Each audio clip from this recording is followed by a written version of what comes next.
is good night.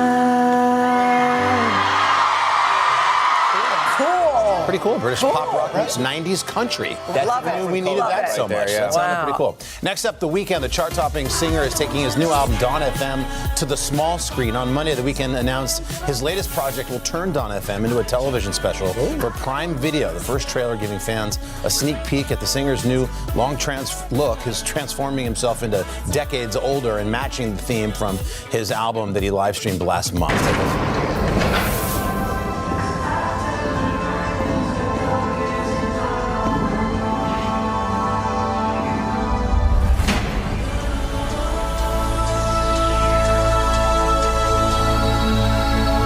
The Weeknd, the Dawn FM experience. You guys look shocked. Wow. Yes. Yeah. Al, what about you? You played him. Yeah, Halloween. I don't have to wear any makeup because I'm that age. So. That Dawn FM experience, by the way, premieres on Saturday. Good album. Yeah. Big Finally, that album. One more item this morning. Dr. Dre and Eminem looks like they didn't forget about Dre after all. The two artists featured in last week's hit halftime show are back on the Billboard 200 album chart following their hip-hop Super Bowl set. The rapper's classic records are back in the top 10. So Eminem's Curtain Call made its way back to number 8. Dr. Dre 2001 is now at number 9. Whoa. Just to put this in perspective, each of those records came out about 20 years ago. Wow. And they're in the top 10. Can anybody guess which album has a chokehold on the number 1 spot yet again this week? Peppa Pig. Almost. You should know this. Donda. No, not Donda. No. I don't want to talk about Who don't we it. talk about? I don't want to talk about Bruno. Encanto. Yeah. Disney's Encanto. Lin-Manuel Miranda's hit record, 6 weeks at number 1. Yeah. Because we just can't stop talking or singing about Bruno. And there are so many hits that haven't even been released that are on that album. That's so right. great. Yeah. Surface Pressure. Gotta love it. Well, they call this Pop Star Plus for a reason. We've got a few more headlines for you. We'll start with Camila Cabello and Ed Sheeran.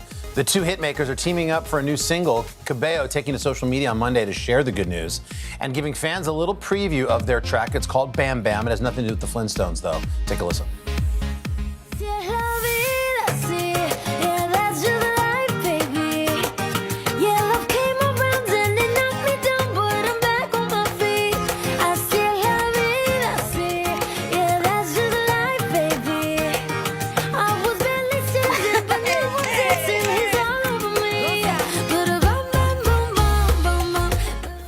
Camila and Ed's new song, Bam Bam, is out next Friday, March 4th. That sounds good. And finally, America's Got Talent Extreme, Monday's premiere episode of the AGT spin-off series, featured not one but 2 Golden Buzzer acts. Judge and executive producer Simon Cowell giving his buzzer away to Verge Aero, the group responsible for creating this breathtaking drone light show, all to Coldplay's A Sky Full of Stars.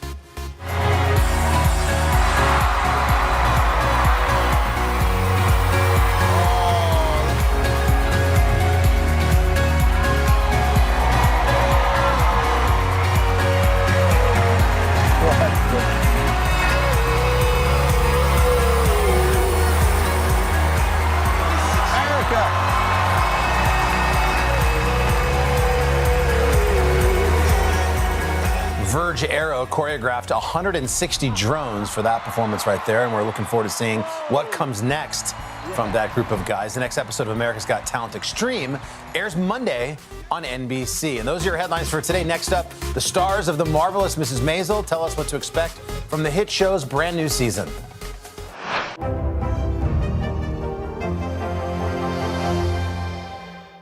We're here to start conversations about the big things happening in our world, because it's not my job to tell you what to think. My job is to think about what you tell me. Now Tonight with Joshua Johnson, streaming weeknights at 8 on NBC News Now. Now Tonight with Joshua Johnson, streaming weeknights at 8 on NBC News Now. To cover the news, you have to be in it. We'll take you to the front lines of the story, bringing your news feed to life. Streaming live every night. It's your news playlist. Top Story with Tom Llamas, weeknights at 7 on NBC News Now. Hallie Jackson Now, weekdays at 5 on NBC News Now. In the City of Angels, 2 kindly old ladies wanted to help homeless men get off the streets forever. And so they did. Listen to The Thing About Helen and Olga, the new podcast from Dateline and Keith Morrison. These days, the news never stops. The morning's headlines change by afternoon, and by the end of the day, it's all totally different. So let's get into it. What's happening right now, what it all means for you for an hour every day. I get it. I know that it can be hard to keep up. So let's get started together and go from there. Hey, I'm Hallie Jackson, and we have a ton going on tonight. Here's the deal. Hallie Jackson Now. Weekdays at 5 on NBC News Now. Welcome back to Popstar Plus, and you know what else is back? The marvelous Mrs. Maisel. We are picking back up with comedian Midge Maisel as she navigates 1960s New York. The first 2 episodes of season 4 dropped over the weekend, and we had a chance to talk to Rachel Brosnahan, who plays Midge, and her castmates about what might happen to their characters. It's a season about Midge rebuilding and in some ways being drawn to the idea of who she was when we met her. What can you expect from Joel? Well, you're gonna see his relationship with May progress. You're gonna see, his club thrive and a lot of twists and turns that I can't reveal. Yeah, Midge and Susie have evolved much in the same way that Rachel and Alex have. We were thrown together in a casting session and miraculously had great chemistry and the same goals. Like, we're both super hard workers, and Midge and Susie are, and they will not take no for an answer. And that continues to evolve as we peel some layers away from Susie this season. Look, I have a thing I need to take care of tonight. What's wrong? Nothing's wrong. It's a bullshit family thing, but I want it taken care of before we go, so I may have to miss your set. It's because I wore the wrong shoes, right? Yes. So if I don't talk to you before, I will meet you at the airport tomorrow night. Okay. You're gonna be great. There is no other option. I mean, I think it's been very clear from the outset that Midge and Lenny share a kind of magnetism or chemistry. There's something brewing between them that sort of gives both of them a little glint in their eye. Hey.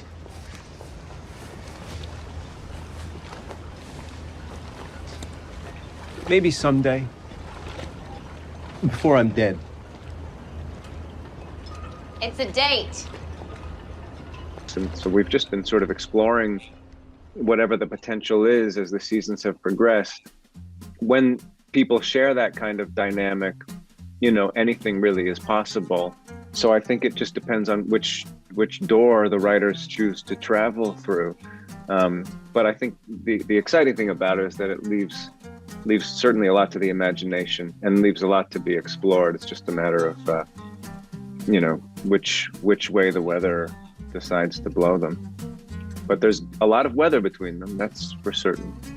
She realizes that maybe she's lost a little bit of that spontaneous spark that she had when we first met her, where she quite literally stumbled onto stage, spoke her mind in its entirety, in its messiness and hilarity, and it's the thing that launched her career. So I think in some ways she's trying to get back to her roots to continue to rebuild and move forward in this make it or break it moment we find them in at the end of season, or at the top of season 4. You're gonna see how his relationship with May affects his family and more specifically Midge, but there's gonna be some culture clash. Midge, you're here. Of course I'm here. You think I'd miss this? Thank you, really. I'd like you to meet someone. May, this is my ex-wife Midge.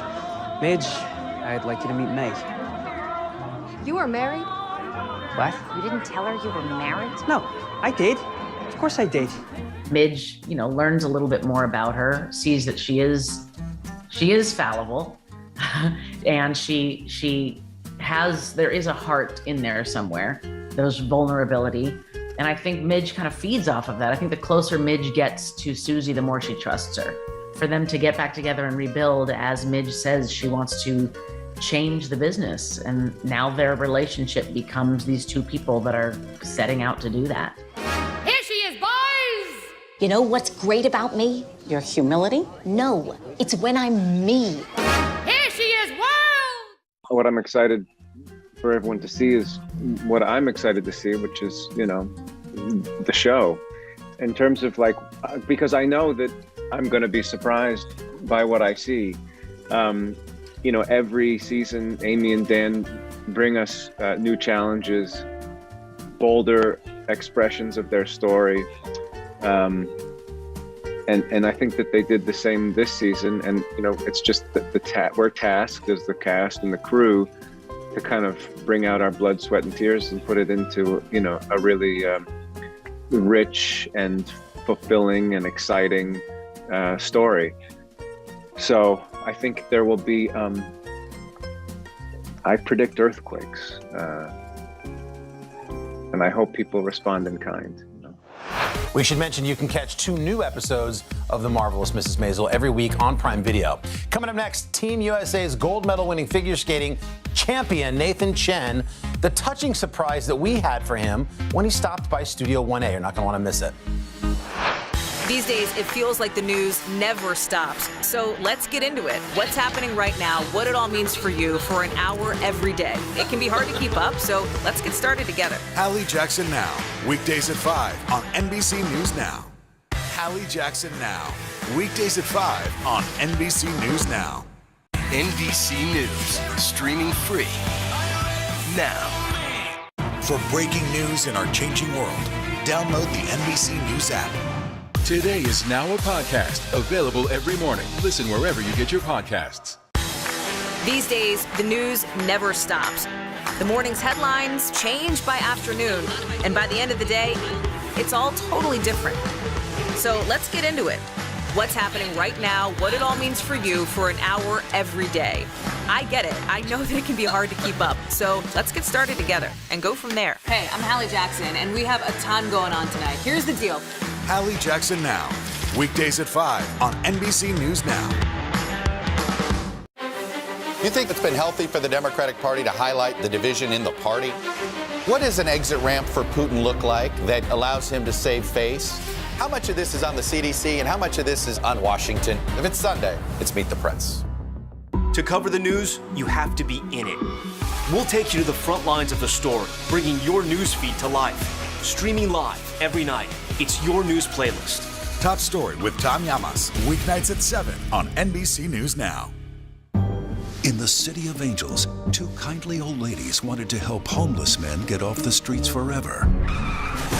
And so they did. Listen to The Thing About Helen and Olga, the new podcast from Dateline and Keith Morrison.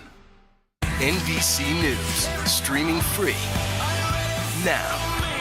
Now Tonight with Joshua Johnson, streaming weeknights at 8 on NBC News Now. And we're back with Pop Star Plus, and Nathan Chen absolutely blew the world away at the Winter Olympics in Beijing. He won gold, of course, in figure skating, thanks in part to his record-setting short program. Well, just back from the games, he joined us in Studio 1A to talk about, of course, his experience and all the wonderful things that he got to do. And he had a little surprise here from one person in particular who's been there for Nathan throughout it all.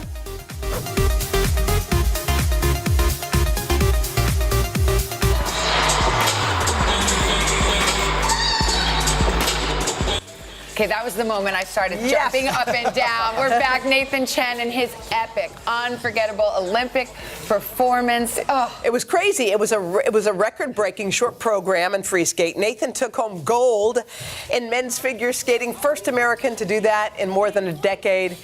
Nathan, you are right off the plane from Beijing. You're here with us today. Just tell us how it feels to have that gold medal around your neck. It's still so surreal. You know, it really just feels like a dream. Yeah, throughout the whole past 2-3 weeks, I've just been like, you know, trying to wake myself up because it doesn't feel super real. I mean, you really just landed here. Yeah. Does it feel inside like, okay, life just changed for me in a major way? I feel exactly the same, honestly. You know, like, coming back was really cool. We were all together. The U.S. delegation was on the same flight, so it was really, we felt like, you know, that Team USA atmosphere. And then, now I'm back here doing a lot more. So everything's just like going, you know, the next thing. But it's been crazy. You know, Nathan, watching you reminded me of watching, like, Michael Jordan, Tom Brady. It was like you were in the zone. Yeah. Did you know you were there when you were competing, how well it was going? I've worked with a really awesome mental performance coach over the past, couple months. And just giving me techniques to stay calm, stay collected. And I've obviously had a lot of experience over the past couple of years in championship events. So, all of that I guess, came together and helped me out here. What did he? How did he tell you to stay calm? Simple things, just breathing exercises, mindset, just the way that you approach the competition. And I think having had the experience in 2018 and then being able to come back in 2022 and realize how cool the Olympics are and just really that I should enjoy it. And just the fact that those memories didn't creep back in, get in your head. Instead, you were able to keep a clear mind. Seems like there's been a lot of conversation about mental health in the last couple of Olympics as it pertains to athletes and the stress and the pressure. I guess, did you have struggling moments at all? While I was there, my intent was just to try to have as much fun as I could. At that point, I'd made it to the Olympics. So the only thing that I can really do at that point is just try to enjoy it and just be present throughout that whole time. And of course, there's ups and downs with that. But overall, I look back on it and I just really enjoyed my time there. And now that you're back home, what's next? So, right now, back to school. Back to school? Yeah, back to school. I'll be on tour with the rest of my U.S. teammates, Olympic teammates, figure skating teammates for Stars on Ice. So it's a nationwide skating tour. So that'll be a lot of fun to do. And you did your backflip. Yeah, tell us about that. Yeah, so that was was that just like letting off steam, or like now let me show you? You thought I was the quad king? No, I'm the backflip king. No, it's really fun to do. It's fun to do tricks like that because you can't do that in competition. So the shows are perfect for that. You said you're unchanged. You feel like exactly the same, but your life has changed. that moment that got put around your neck, that was a life-changing moment for you. Have you anticipated how things might be different going forward? Not so much. I know the next thing for me is, of course, the Stars Tour and then going back to school. And then when I'm there, I'm just a normal student there. So I have 2 more years before I graduate. It's definitely, it means the world to have this and, just all the support that I've received. If they have a show and tell, by the way, at Yale, you have to go to class with that. Kids are coming back from break with Coachella ticket stubs, and Nathan's all, check this out. Especially at Yale, everyone's so smart. You'll be like, I'm smart and I'm actually a gold medalist. I heard you were hungry, though. Like maybe that pizza was on your mind. Pizza, yeah. Well, we're in New York City, and it's a good place to get pizza. So we ordered some for you. Maybe we could bring it out. Oh, here. Come on out. Oh my God. Oh my gosh. Do you recognize her? Oh my God. It's your mom, Dad. Surprise! She looks familiar. I know that lady. That's well, that was so unexpected. Yeah, they brought me in. You were in Colorado. So this is the first time you guys have seen each other? Eddie, come sit down. Thank you. Nathan, we were so touched. Yeah. Are you going to put that medal around your mom's neck? Give it up for Mom. All right. Wow. Oh my God. This is the first time you're seeing each other. Yeah. When was the last time you saw her? What's a month? Yeah, it's been a while. It's about a month, yeah. Oh, wow. More than a month. Whoa. Eddie, what was it like watching your son compete from afar? From far, first, of course, nervous. Yeah. The second, I basically know what he's gonna do. You knew? Yeah, because I most of the time I watch him practice a lot, so I know what's gonna happen. But still, anything can happen. Yeah. So. Eddie, when you look at him, can you see if he's nervous or not? Can you see if he's calm or? I can tell. And what did you think when he was getting ready to skate? He was very calm, but the whole the whole event, I can tell he's very calm. Yeah. Nathan, your mom's been with you kind of every step of the way. Tell us about that. There's no way I would be able to make it to where I am now without her support. Since I started on the ice when I was 3 years old, and at that point, you're a 3-year-old, you don't really know what you're doing. And she gave me structure. She made it fun for me. Made it a sport that I loved. And I think that's not always easy for a 3-year-old with a very short attention span. And of course, all the way through the years, driving me back and forth from California to Utah without any hesitation at any time of the day. And then even now, just continuing to support me whenever I need it. And you have 4 other children, right?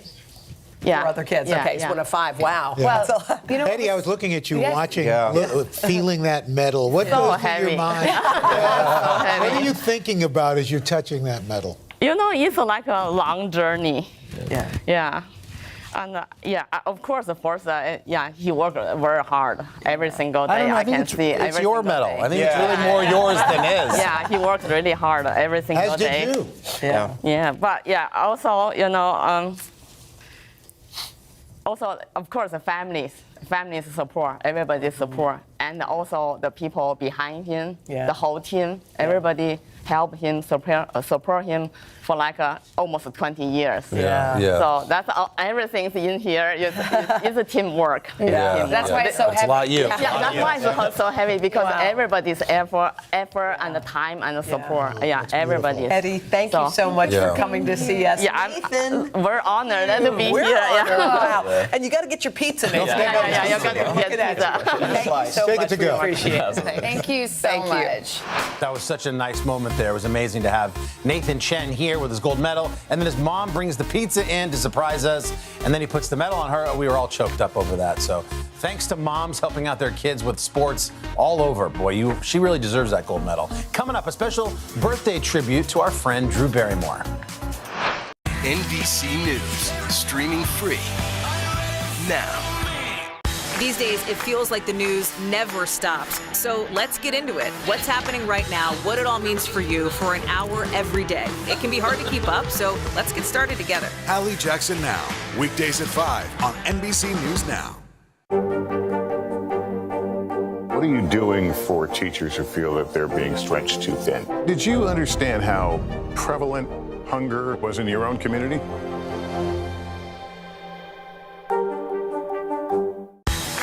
These days, the news never stops.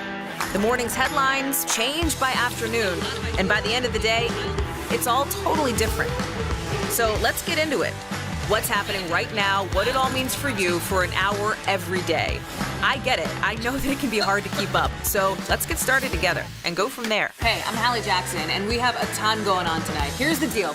Hallie Jackson Now, weekdays at 5 on NBC News Now. Now Tonight with Joshua Johnson, streaming weeknights at 8 on NBC News Now. The Sunday Sit Down with Willie Geist podcast. It's the conversations you want to have with the people you'd love to meet.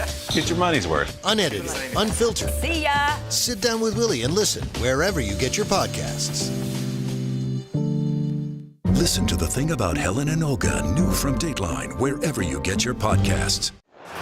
Welcome back. Our buddy Drew Barrymore celebrates her 47th birthday today. In her honor, here's a must-see moment from our Today Show vault, taking us all the way back to 1983. It's the year that she starred in the classic E.T.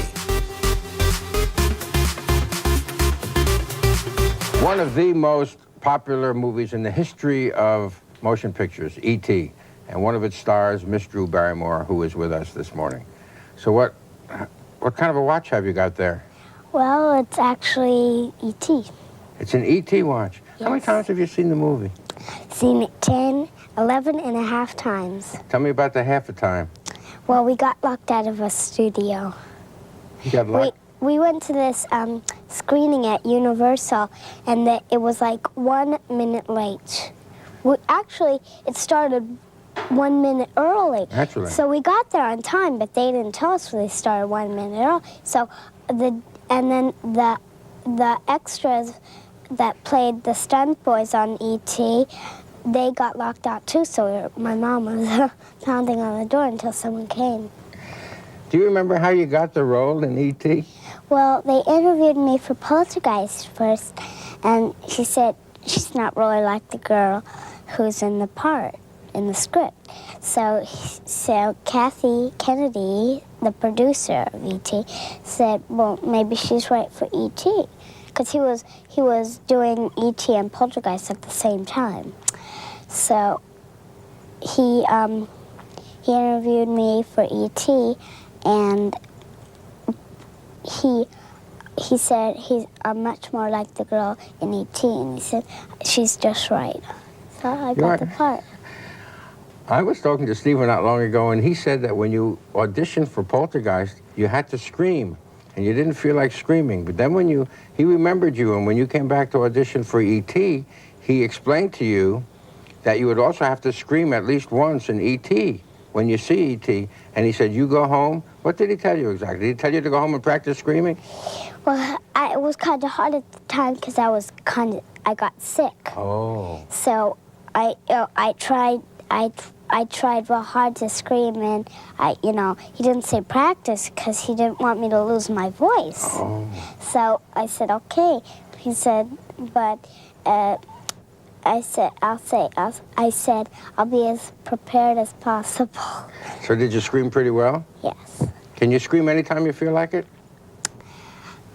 Could you scream if I asked you to scream? Let's hear you scream. That's a pretty good scream. Wow. I may not hear the rest of this interview. It's a very good scream. Thank you. When you were in England, you met Princess Diana and Prince Charles, huh? Yes. Tell me what that was about. Well, I went to England and I had to do the premiere for the opening in England, and the Princess Di walked to me, and I was waiting for my turn. So she finally came to me, and I presented her an E.T. doll, and Henry presented her flowers. And Prince Charles came and said, "Hello, Drew." And then, he laughs like Santa Claus. He is a very nice man, too. Prince Charles laughs like Santa Claus? Really? And at one point, he just could not take it. He laughed so hard. At one point, Princess Diana had to pat him on the back, calm him down, and she whispered to Stephen something, and he said, "Yes, I know." This is during the movie? Yes, in England, the premiere. I have something here for you. Who is that? That's my Snoopy. Yeah, you left it out of the studio. I thought you might like to have it during the interview. Oh, yeah, that's Snoopy's sister. Oh, that's Snoopy's sister. That's not Snoopy. We must make sure this is the girl Snoopy, right? What's her first name? Belle. Belle Snoopy. Now, we are at that time of year, Drew Barrymore, when we are coming up to the Academy Award nominations. And a lot of people think that Drew Barrymore ought to be nominated for her performance in E.T. You wouldn't mind it if they nominated you, would you? Oh, no, not at all. Now, there was an award some months ago in Hollywood for the best young actors and actresses in Hollywood. Yeah, it was called the Youth and Film Awards. And you won for the best actress. Yes. Drew Barrymore, I hope you have a wonderful life. Thank you. And a wonderful career. Thank you. And I thank you very much for visiting with us here on Today. Well, that's okay. I had very much fun. Tell you what, Drew Barrymore, impressive then and now. Happy birthday to Drew. And that does it for Pop Start Plus. Today, we've got another great show for you lined up tomorrow. I'm going to go one-on-one with my friend Pink. Join us for that conversation, and we'll see you then. Have a great day.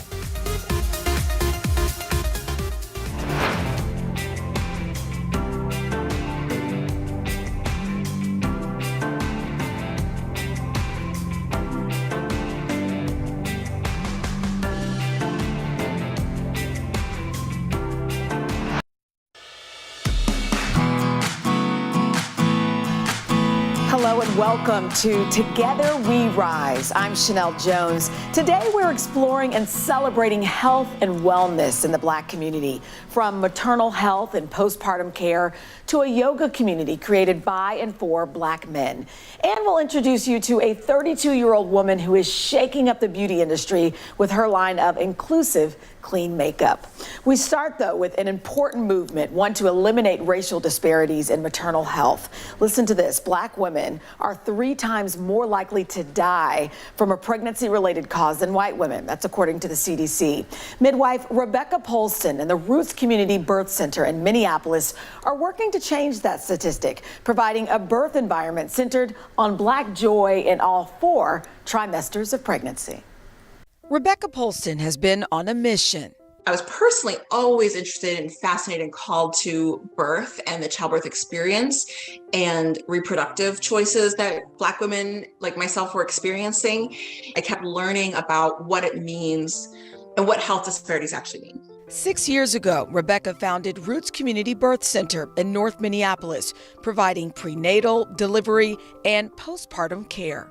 One of the ways that Roots Community Birth Center is changing the conversation about Black maternal mortality and changing the way we do the care is by seeing, instead of our Blackness as a source of illness, but as a source of strength. It's your body, it's your baby. You get to decide what's right for you. My job is to be a steward. Mom of 5 and soon to be 6, Iola Katrusky understands that care Rebecca speaks of. So I walked into Roots And I felt this sense of being at home. And to acknowledge someone by their name when they walk into the room is a very powerful thing, especially within a community who, in many different parts of society, we're not valued as human beings. Iola says an unpleasant experience during the hospital birth of her third child made her rethink the process. I did not feel validated. I did not feel empowered. I was not happy after my birth. What should be a joyous moment was met with what felt shame, like a deep sense of shame of there's clearly something wrong with me if my provider did not listen to me. But Roots was different. The care and attention from Roots succeeds what a hospital could have ever given. They're in your home. The midwife comes back to see you. It is an actual conversation. It is, how are you? Check in with me. And we will focus on baby. With Rebecca, it was sincere checking in. Rebecca's approach is a gentle solution to a tough problem, addressing the many reasons Black mothers are at greater risk: stress, systemic racism, and lower quality care. The meat of what systemic racism actually is that it's not what people are doing, but it's their experience in a system that doesn't see them, respect them, or hold on to their humanity. Now, that doesn't mean that every person who works in every mainstream healthcare system is inherently racist or a horrible person at all. But that's what systemic racism does, and why it hurts all of us is because it's so big and it's so pervasive that it's hard to put your finger on. Health workers and activists across the country consider Rebecca a role model. Her birth center is grounded in a racial justice framework. I think bringing together community, local health systems and providers, academics. So the folks she has at the table are helping to change the conversation and amplify the work. That work is changing lives. I think the importance of models like Roots and what we're doing here come from at least my fundamental belief that birth is always transformative, but it is transformative for better or for worse. And I want it to be transformative for better. Every time a baby is born, you're not just giving birth to a baby, you're giving birth to a family, you're giving birth to parents, you're making someone a grandparent, someone an aunt. So whenever we give birth, we are creating the very world that we say that we want, and how that happens matters. So if those can happen with love and respect and safety, then imagine what kind of world we can have. Thank you to Rebecca Polson and the amazing women for sharing their experiences. Moving on to the next stage of motherhood, those early newborn days, often called the fourth trimester, full of many physical and emotional changes for both mom and baby. In 2016, Simona Noche Wright and Nikki Osei Barrett noticed a lack of community for Black mothers of young children. They took matters into their own hands, creating District Motherhood, a community for millennial moms of color in the D.C. metro area that has grown to more than 22,000 members strong. Simona and Nikki join us now. Ladies, welcome. Thank you for talking with us today. Good morning. Good morning. Thank you for having us. I can't wait to have this conversation. Absolutely. Simona, let me start with you. Can you talk a little bit about why you decided to start District Motherhood and what you guys were looking for that didn't already exist? Yeah, so our friendship is actually as young or as old as District Motherhood. We recognized that the DC metro area was the place to be for like Black professionals or Black politicals, but when you transition into that family space, there wasn't this highlight or this emphasis on Black motherhood, and we were here. So we met up for coffee. We didn't know each other. We were actually social media friends. We decided to throw one event called the Mom Loft just to see if it would be a thing, because we like to go to brunch and like to go to happy hour, and we just needed community to navigate this new space in our life. So we ended up throwing our one event. 25 moms came. We just created the page on social media. In one day, we came up like with the name, the website, the logo. Her girlfriend was a graphic designer. And we just did it. And we still remember how electrifying that evening was, to see all these Black moms that were like, oh, it's a thing. Like, we are here, it's a thing. And now we're 22,000 moms strong, 50 plus events sold out, and an annual conference that brings 700 moms across the nation to DC. My goodness, Nikki, 22,000 moms on your platform. Did you ever think at that first coffee that it would grow into what it is today? Not at all. But after that first event, we realized we're onto something and that we were truly filling a void in the DMV area and in the motherhood space. And actually, it evolved from that one-off event quickly into a social org. Like, we talked about beyond this event, what are we doing? How are we impacting the community? How are we helping the moms that are going to be a part of our community? And that's how we came up with the name District Motherhood. So it was a social org, and then it quickly transitioned to become a nonprofit. So. Yeah, on that note, Simona, can you talk about the programs that you have geared toward those fourth trimester moms, if you will, and why it's so important for them? Yeah, absolutely. So we always say, everyone says it takes a village to raise a child, but really it takes a village to raise a mom. And if the mom is not okay, then the children cannot be okay. So we exist purely to walk alongside Black mothers during their journey by providing the Mommy and Me weekly walks. We talk about like postpartum health and just getting out once a week to meet other women that look like you, breathing that fresh air, talking to another adult does wonders for your community and for your mind. We also have a 4-week new mama program where we highlight everything from lactation, breastfeeding, the basics, who the doctors are in the area, just so that these moms feel like, hey, I'm supported. We have a baby sprinkle because some people have big families. They don't even know how to create a registry. And we are existing to support them in that way. And we also do meal trains. So we provide 6-week meal trains to our moms. My girlfriends did it for me. And every mom needs a meal train to navigate this space. And boobs in the park. We get all the moms together. We get lactation consultants. We work with some of the largest breastfeeding brands. And we have Black IBCLCs. That's an international board certified lactation consultant. They'll come in and they'll talk about what it takes to become an IBCLC, why it's so important to have an IBCLC that looks like you, and they just provide resources and conversation. We breastfeed in the park. So important. If we take a step back for a moment, because the reality is there are people who are watching all over the country and maybe moms who are watching. What have you learned about motherhood, or some words of wisdom that you can impart to maybe someone who's listening, Nikki? The number one thing I would say is that community is so important. You are not made to mother alone. So seek a community, whether it's a virtual community, because that's how District Motherhood started, just through our virtual programming and then our one-off event, and then it grew. So maybe it's a virtual community, or maybe if you don't have that community, create it yourself, because we created a community that we wish that we had. So maybe just put out a call on Instagram and say, hey, I want to meet some local moms for coffee, and then begin to foster those relationships. But ultimately, find your mom tribe and love them hard, and they will support you at every stage of your motherhood journey. I love that. Simona and Nikki, it was such a pleasure talking with you. I'm sure we'll be talking again. Now that I know you exist, and I think it's amazing, I'm sure we will stay connected. Have to come to the I would love to. I would love to. All right, thank you guys. All the best. Thank you so much. Bye. All right. Up next, my friend Al Roker explores an unexpected brotherhood. This is a very different kind of program. We're here to start conversation about the big things happening in our world. Professor, I'm not asking you to predict the future, but what do we think that the new normal is going to be?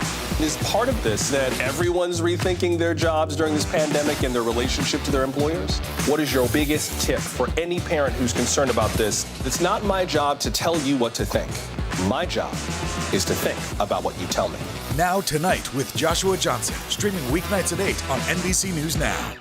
Top Story with Tom Llamas, weeknights at 7 on NBC News Now. You think it's been healthy for the Democratic Party to highlight the division in the party? What does an exit ramp for Putin look like that allows him to save face? How much of this is on the CDC and how much of this is on Washington? If it's Sunday, it's Meet the Press. NBC News, streaming free now. What are you doing for teachers who feel that they're being stretched too thin? Did you understand how prevalent hunger was in your own community? These days, it feels like the news never stops. So let's get into it. What's happening right now, what it all means for you for an hour every day. It can be hard to keep up, so let's get started together. Hallie Jackson Now, weekdays at 5 on NBC News Now.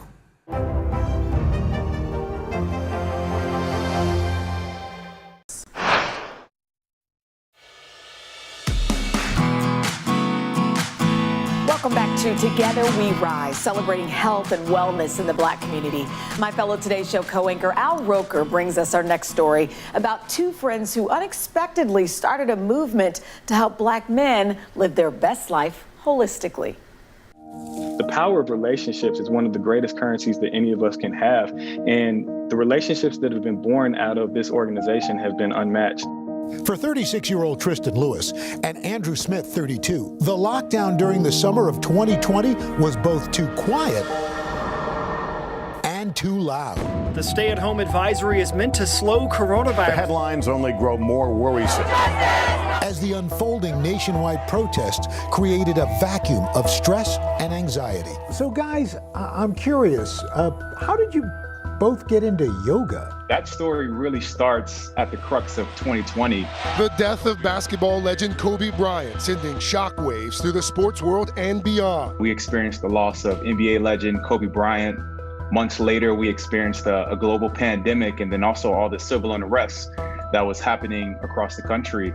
And when George Floyd's passing occurred, we were going through a lot of different stuff, as Tristan said, a lot of different traumas. And Tristan had the idea that we needed to do something that was going to be good for our mind, our body, and our soul. The two friends asking a yoga teacher to conduct a class in Chicago as a one-time event on a Sunday. Word quickly spreading and students immediately asking for more. After this session, multiple guys came up and told Andrew and I, this is something that I didn't realize I needed. So we realized that we tapped into something in that moment. When Black guys are going to get together, usually it's something very physical, and it involves some trash talk, some smack. So were you surprised at how much you needed this? I was incredibly surprised. One of the things that I needed most was community. I needed to be around my brothers. And one of the things that we have noticed is that there's a lack of Black men who are teaching yoga. You know, when you enter into a room as a Black man, you're scanning the room real quickly and seeing who is there that looks like you, right? Tristan and Andrew say they noticed the classes were creating friendships based on openness and honesty. And with this being a mental health practice, it opened up the door for us to talk about the issues that we were going through. It opened up the door for us to be transparent and to be vulnerable. So those things just expounded the practice as a whole and brought more brothers into the fold. Before they knew it, a class that began with 20 guys quickly grew into a new nonprofit. The Healing, a space dedicated to helping Black men become their best selves. Generationally, there's been a lot of stigmas and stereotypes when it pertains to Black men being vulnerable, or even just what a Black man is supposed to be. So I think there is something encouraging when a guy can show up and lower his shame and be open and honest about exactly where he is in his life. And I think normalizing that behavior has definitely had an impact on the guys in our community. Tristan and Andrew saying they've also made counselors and therapists available to the community. Has it occurred to you that if this pandemic hadn't happened, if we weren't put into this position, that this program probably would have never happened? 100%. You know, I think what the pandemic offered was a sense of stillness that I don't think we would have had if the pandemic didn't shut things down. While running The Healing keeps them busy, Tristan works in IT and Andrew a financial advisor, but both intending to practice what they preach. Do I understand correctly that you're both now inspired, you're getting certified as yoga instructors? That's correct. Yes, sir. Yes, sir. You know, just truly grateful that we're able to steward what it is that we have right now. Namaste to some great men doing some great work. Coming up next, Peloton's powerhouse instructor, Tunde Oyunane, will inspire all of us with her weight loss journey. What happened here is a story of loss and salvation. There were residents who hung on for dear life. This is where you took shelter, in this closet. I took shelter right in this closet right here. Rioters banged down one of the doors. Have you found a way to reconcile it a year later? It really hurt to see this place that I love so much treated with such disrespect. Was it an act of cleaning or an act of healing?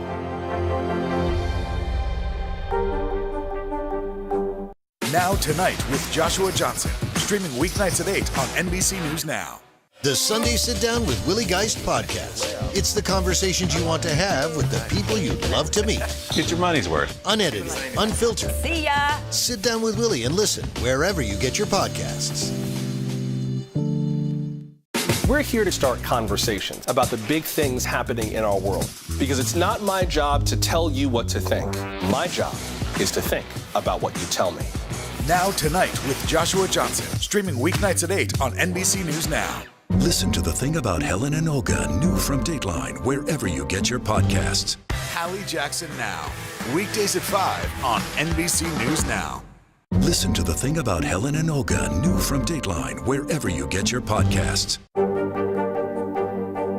What are you doing for teachers who feel that they're being stretched too thin? Did you understand how prevalent hunger was in your own community?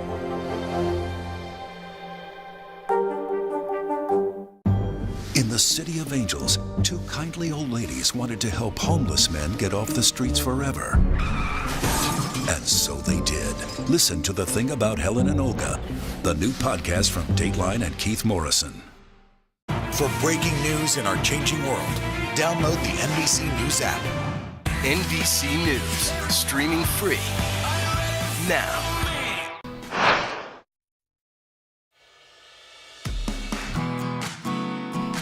Welcome back. Fitness guru Tunde Oyunane inspires millions with her sculpted arms and adrenaline-filled classes. You'd never guess that she had a rocky road to wellness. Peloton instructor and author of the soon-to-be-released memoir, Speak. She joins us today to share her journey to being healthy and fit. Tunde, welcome. Thank you for talking with us. Thank you so much for having me. Hi.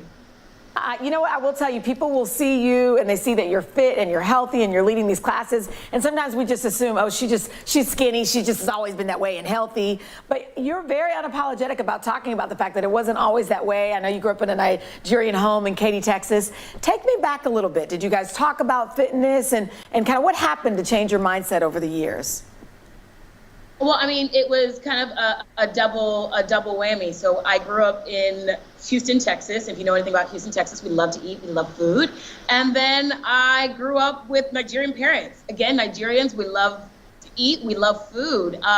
Movement wasn't something that I was familiar with. One of my teammates, Robin Arzon, she's the VP of fitness at Peloton, and she always jokes and says that she was allergic to fitness growing up. And I'm like, if she was allergic to it, I had that same exact thing. It's just movement wasn't part of my story.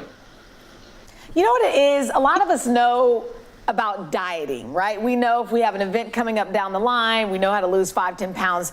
But this is different. This is a lifestyle. This is a mentality. This is when you talk about fitness, it's the umbrella, if you will. How did you start to change your mindset? I'm asking because I know there are people watching like me who think, okay, maybe I'll do it for a month or so and then we fall off.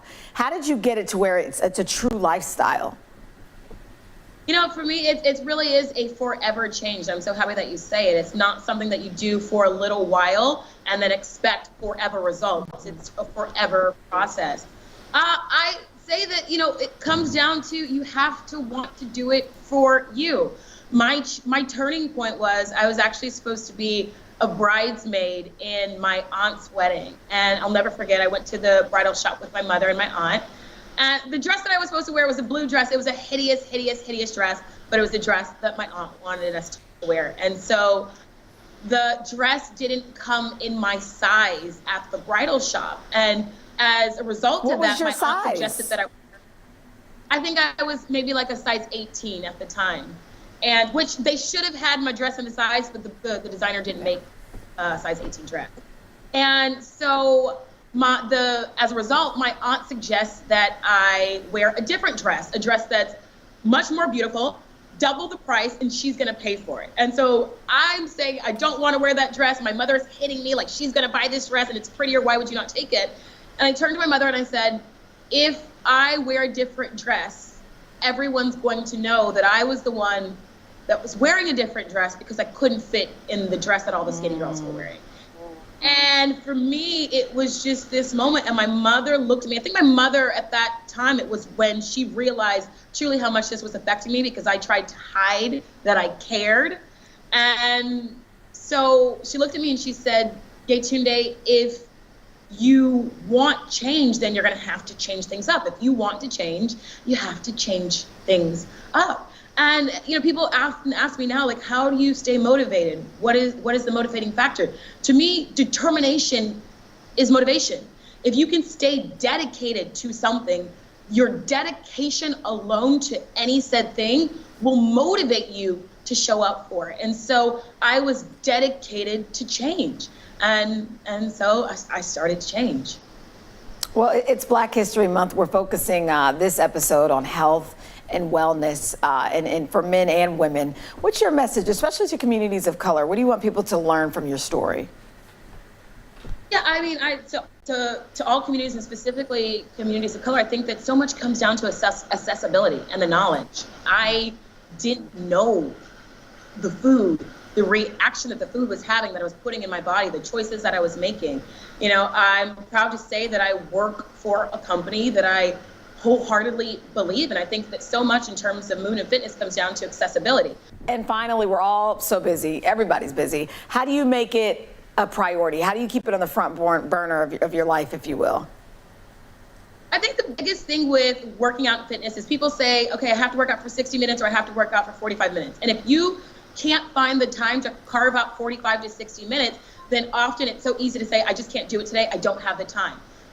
Use the time that you have. If you have 15 minutes, rather than saying I only have 15 minutes, say I have 15 minutes. I can see why your classes are a hit. Thank you so much, Tunde Onyinye. I'm promising you, I'm gonna get back on it. I'm here with you, girl. Well, Al is the ringleader here. I know. I'm telling you, he started talking about you a long time ago, and I said, I'm not on Peloton. He's like, I'm telling you. He's like, even if you don't have a bike, you need to check out this woman. So I'm glad now that we're doing featuring you on the show, so the whole world can see now. Thank you, Tunde. All right. Coming up after the break, we're going to introduce you to an entrepreneur who is shaking up the beauty industry. Listen to The Thing About Helen and Olga, new from Dateline, wherever you get your podcasts. NBC News, streaming free now.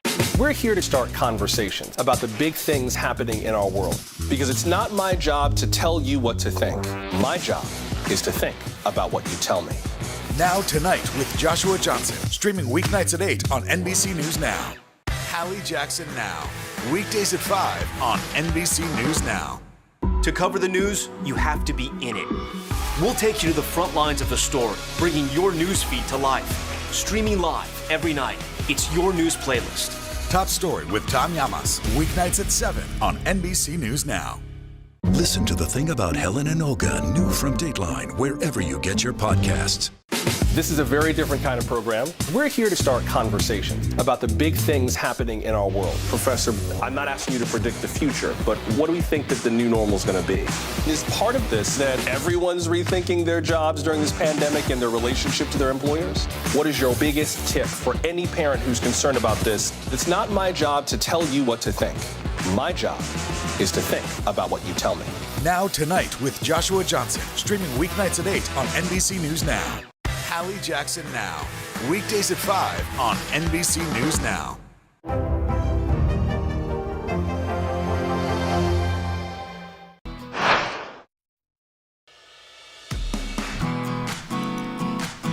Welcome back to Together We Rise, exploring health and wellness in the Black community.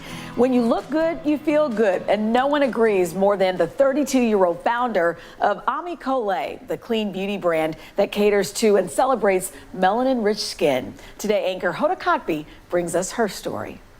Hello, my name is Janan Jai. I am the CEO and founder of Ami Colé, a clean beauty brand made to celebrate melanin-rich skin. Ami Colé is quickly making a name for itself, winning awards from Women's Wear Daily, Refinery 29, and Allure. and landing its 32-year-old founder on the pages of the New York Times. We're thinking about the 16-year-old girl who happens to be a darker skin tone, not seeing herself represented. And we literally created that. We grabbed that girl, a lot of people that I grew up with are in our campaigns, and we plastered it all over Harlem and New York City to show that you are beautiful as is. Amicole is really has been a genesis of my entire life. My mother owns a hair salon here in Harlem, and as long as I remember, I've been in the shop. So my mom didn't believe in maternity leaves. I was on her back, my bassinet was right near her, and she was braiding. So I was going through purses trying to figure out what lip gloss people were wearing. So always naturally obsessed and kind of born into this space. After graduating from Syracuse, Giada landed opportunities with L'Oreal and Glossier. That's when I really understood that, number one, I could do it. Being there and seeing the kind of motions and the mechanics of building a company and a brand. But I was missing that soul. I was missing that connection that I had with my girlfriends. And that meant for us, makeup that made us look like us. Not really the art of transformation, but really celebrating who you are just as you are and using tools to really enhance that beauty that already exists. So in 2019, I put the pencils down and I'm like, am I going to do the crazy thing and start a company? You bet she did. Giada's goal, to create beauty products she felt more closely aligned with her community. So having these products that we poured our heart into by surveying 400 women, by being on the phone, I'm in your makeup cabinets, I'm the annoying friend. When we're having brunch, I'll pull out my little tool, how do you feel about this? And I think that's a really key differentiator. We are deeply inspired by our Senegalese roots. We have key ingredients like baobab seed extract to really nourish the skin and treat it almost as a treat to skin versus just makeup. For me, it's that no makeup look and that very intentional celebration of melanin-rich skin. And that intentionality that this makeup was created for you and with you in mind at the very forefront. It's not an extended shade range. It's you are the target customer. You are who we want to reach. There's different stories, there's different perspectives that needs to be told. And it's very refreshing to see this brand kind of tell a story. That is what makes us feel more connected to it. We're trying to look at the world as half full and be able to celebrate. So we're showing you Black and brown people happy as is and smiles. And hopefully that'll inch you a little bit away from that idea that you have to be of a lighter skin tone to be beautiful, to be accepted or celebrated. And if you're wondering about the name Amicole, it's Giada's way of going back to where it all began. My mother was my first touch point to beauty. So when it came to creating a beauty line, it made sense to name it after my mother. A gesture meaningful to her entire family. My mom, she's just so happy. So we're all very supportive, very happy, and just extremely proud of her. What makes me an innovator? The fact that I'm able to tap into such a beautiful community and be a great listener and be able to take in and extract what we need and what we want and translate that into actual products has been very hard, but also a gift. There's one thing to dream and sleep on it and daydream, but to actually dream it into a vision and create it, what a blessing. I'm so excited. Thank you for joining us for our Together We Rise special. We hope that you were able to discover and learn from some trailblazers, changing the conversation around health and wellness in the Black community. For more inspiring stories, head to today.com/Black Voices. I'm Chanel Jones. Thank you.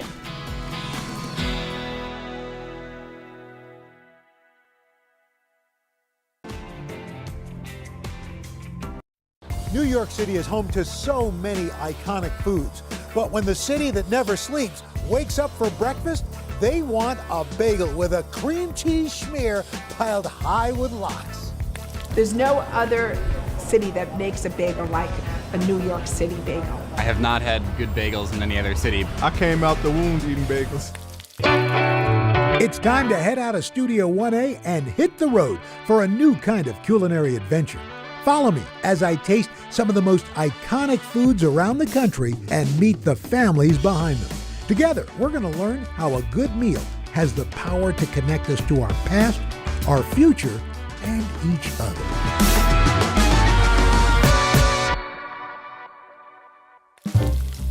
If New York's known for anything, it's its bagels. And we got them all. Everything bagels, rainbow bagels, pumpkin bagels, croissant bagels, and of course you can't have them without a schmear. While the bagel first came from Poland, many food historians say its pairing with salmon and cream cheese originated right here in the Big Apple. In this town, few specialty food shops are as beloved and as historic as Russ and Daughters.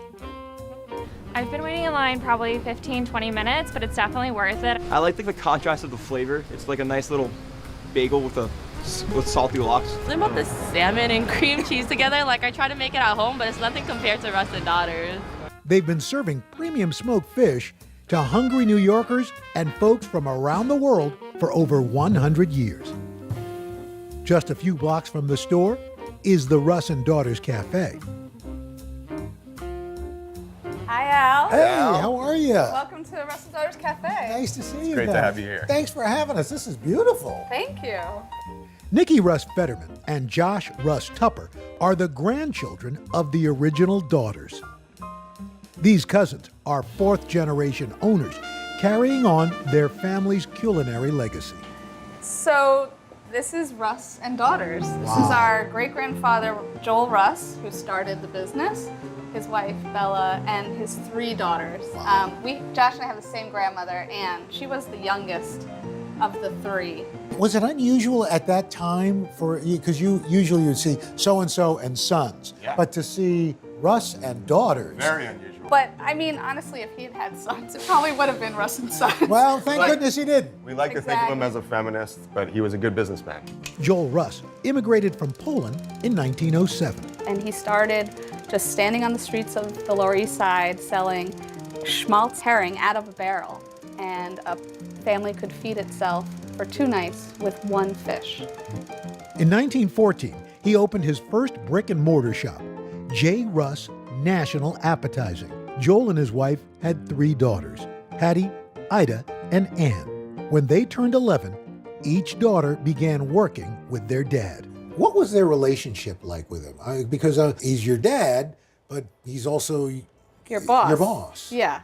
And I think he cared more about being the boss and the shopkeeper. He was a new immigrant to this country who was just trying to survive and make a place for his family. And that was his focus. And he saw his children as cheap labor. The sisters grew up learning all aspects of the business. In 1935, Hattie, Ida, and Ann became Joel's partners. The shop was renamed Russ and Daughters, making it the first in America to bear "and Daughters" in its title. When your great-grandfather decided to start Russ and Daughters, why the Lower East Side? After Ellis Island, this was the starting off point for the majority of poor Jewish immigrants. This is where they landed and they got their start. And so he was just feeding basic food to other poor immigrants like himself. At the turn of the century, this neighborhood was one of the most densely populated places on the planet. Many immigrants from all around the world lived in overcrowded tenement buildings, the conditions having a profound impact on their diets. One of the things about Lower East Side Jewish food is that a lot of food wasn't made at home. When you don't have running water or when you don't have electric or gas stoves, it's really hard to do very much cooking. And so for women who are responsible for feeding their families, they had to get food from push carts, from restaurants, from bakeries. Joel Russ was one of many vendors catering to this new population.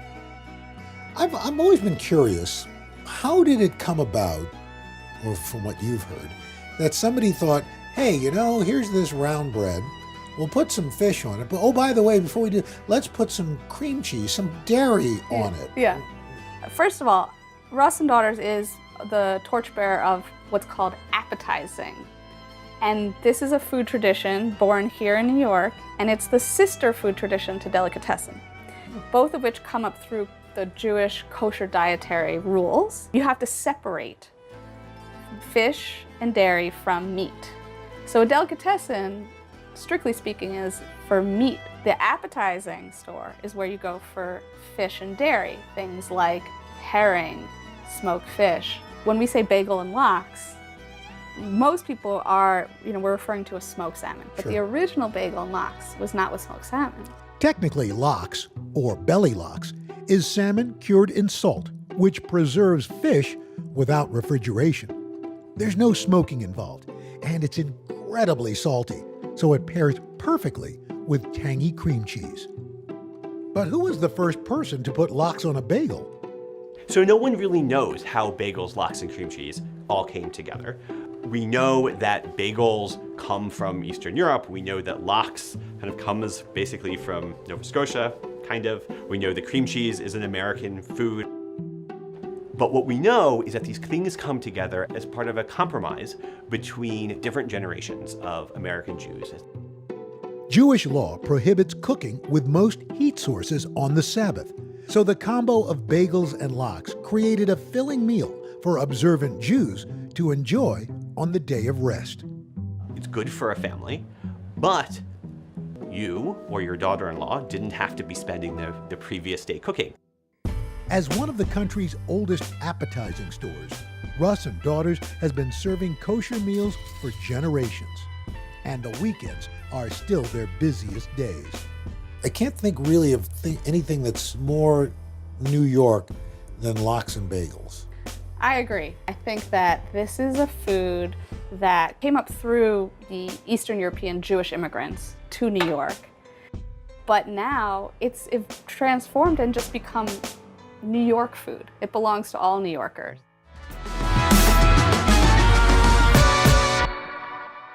NBC News, streaming free now. You think it's been healthy for the Democratic Party to highlight the division in the party? What does an exit ramp for Putin look like that allows him to save face? How much of this is on the CDC and how much of this is on Washington? If it's Sunday, it's Meet the Press.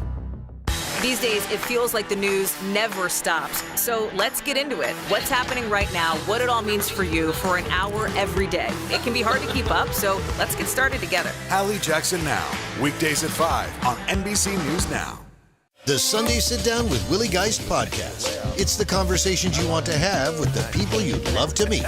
Get your money's worth. Unedited, unfiltered. See ya! Sit down with Willie and listen wherever you get your podcasts. NBC News, streaming free now. Now Tonight with Joshua Johnson, streaming weeknights at 8 on NBC News Now. Top Story with Tom Llamas, weeknights at 7 on NBC News Now. In the City of Angels, two kindly old ladies wanted to help homeless men get off the streets forever. And so they did. Listen to The Thing About Helen and Olga, the new podcast from Dateline and Keith Morrison. NBC News, streaming free now. Listen to The Thing About Helen and Olga, new from Dateline, wherever you get your podcasts. In the United States, women own less than 20% of all businesses. At the iconic Russ and Daughters, co-owner Nikki Russ Fetterman is building on the legacy of her grandmother and great aunts. Growing up, you followed in the footsteps of strong women who may not have chosen this, but took it on and obviously made it really successful. What is it like for you following in those footsteps? It's a tremendous feeling to be now the and great-granddaughter. Justice Ruth Bader Ginsburg was a good customer of ours. Her family came from the Lower East Side, and she once said that before she knew the word feminist, when she looked up at the sign, Russ and Daughters, she understood that women could have an impact. Your family's business, Russ and Daughters, has survived 2 world wars, a depression. You're here in the shadow of the World Trade Center. Yes. Why has this place been able to not just survive, but thrive? I think because in each generation there has been someone who wanted to do this. This is food that people turn to for comfort in hard times. And during the pandemic, we saw that, people were shipping Russ and Daughters all over the country to their loved ones because they couldn't be together. And so sending, bagels and lox and babka, say, I love you, I miss you, here, let me feed you. Having a schmear over Zoom. Oh, there was a lot of that. Okay, so you can get smoked fish pretty much everywhere these days, but not quite like this.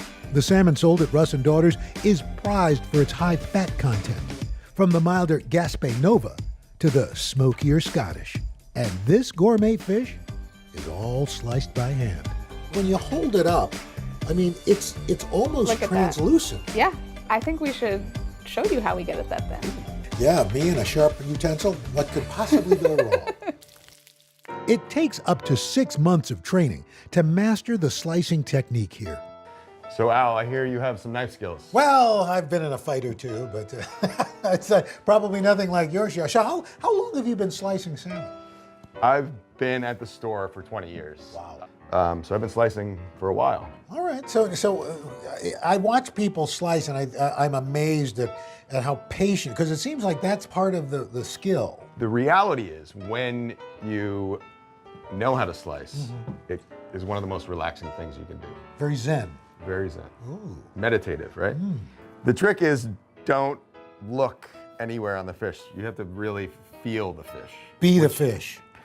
Be the fish, which is a very difficult concept to train someone. Understood. And particularly the first couple slices are, don't be upset if they don't look great.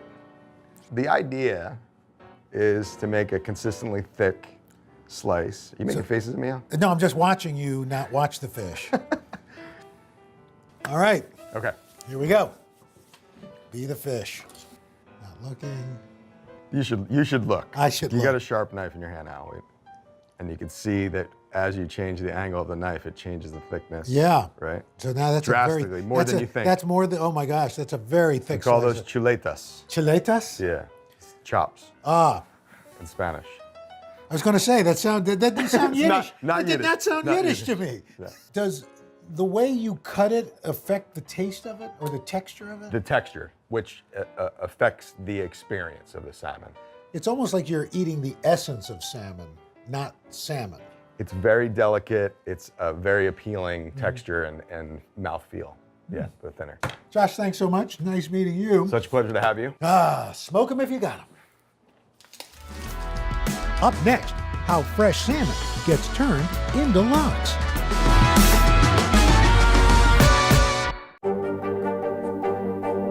What are you doing for teachers who feel that they're being stretched too thin? Did you understand how prevalent hunger was in your own community? Hallie Jackson Now. Weekdays at 5 on NBC News Now. What are you doing for teachers who feel that they're being stretched too thin? Did you understand how prevalent hunger was in your own community?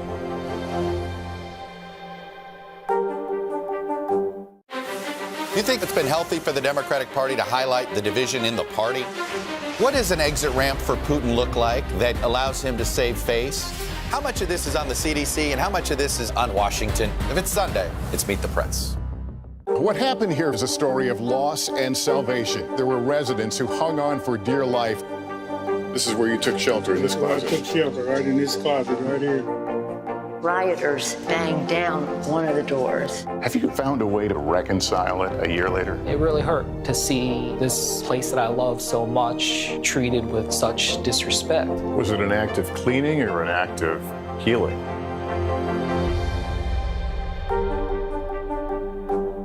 These days, it feels like the news never stops. So let's get into it. What's happening right now, what it all means for you for an hour every day. It can be hard to keep up, so let's get started together. Hallie Jackson Now. Weekdays at 5 on NBC News Now. Now Tonight with Joshua Johnson. Streaming weeknights at 8 on NBC News Now. For breaking news in our changing world, download the NBC News app. Today is now a podcast available every morning. Listen wherever you get your podcasts. Hallie Jackson Now. Weekdays at 5 on NBC News Now.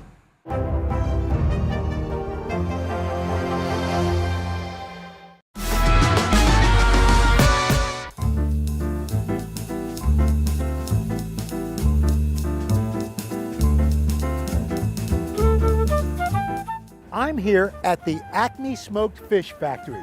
Now there is something fishy going on in there, and you better believe I'm going to find out what it is.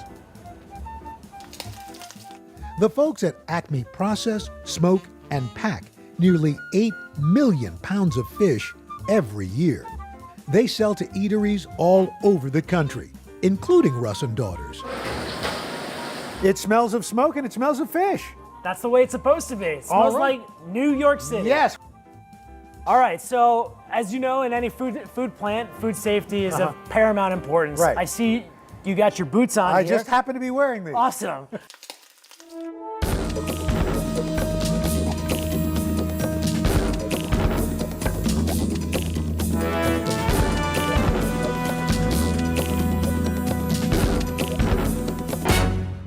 I'll walk you through the process of how salmon turns into smoked salmon. Adam Kaslow is the fourth generation owner of Acme Smoked Fish. His great-grandfather, Harry Brownstein, started selling fish after immigrating from Russia to Brooklyn. Harry started in the smoked fish business in the early 1900s, in 1906 to be exact.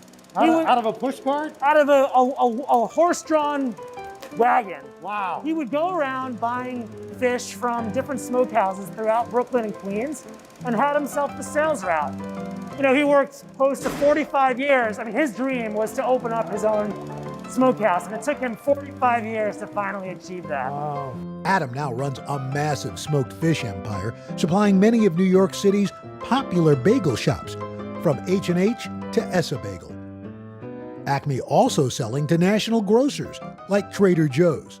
At the end of the day, it's all about the fish. We bring in fish from all over the world.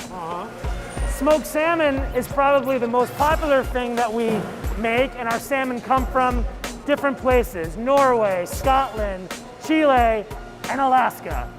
It can take up to 5 days to make smoked salmon. Every order is made to the buyer's tastes, from the type of salmon to the curing method. The first step, cutting a whole fish into fillets.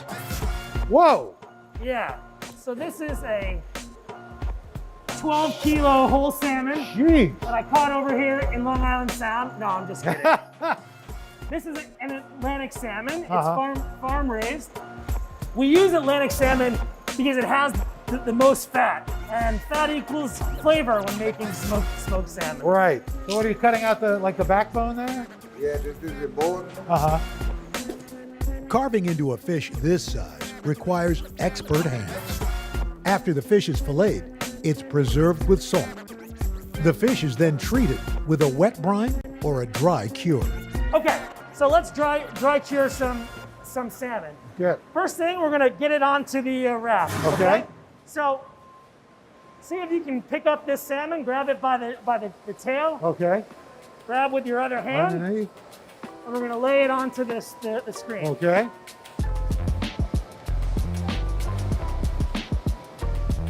Perfect. Great. Step 2, we're gonna grab a handful of salt. So it's just a thin layer. Yep. Right along the top of the dorsal. Like kind of down the center line, I suppose. And we'll give it a nice love tap. That's it? That's it. This fish is rather large. So traditionally we would probably wet brine this fish, but for smaller fish, the dry cure lasts about 24 hours. Okay. That's a huge fish. Right. After curing, the fillets are cold smoked for up to 20 hours. This process imparts a subtle, smoky flavor.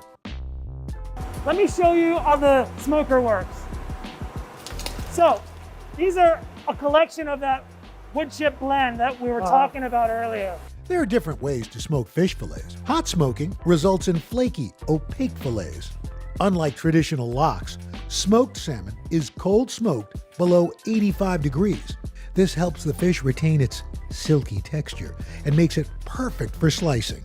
Ready to help me get this bad boy into the oven? You bet. All right. All right. Hey now. Let's close her up. Woo! Shut her down. After the smoker, the fish is cooled, then packed for shipping. What would your great-grandfather say if he could see all of it? I think he'd be amazed of how difficult it was for him to achieve his dream. Right. Now his descendants have been able to build upon that dream and build us into one of the preeminent smokers in the U.S. Up next, a vegan deli taking on tradition with plant-based lox and cashew cream cheese? Oh, you don't want to miss this.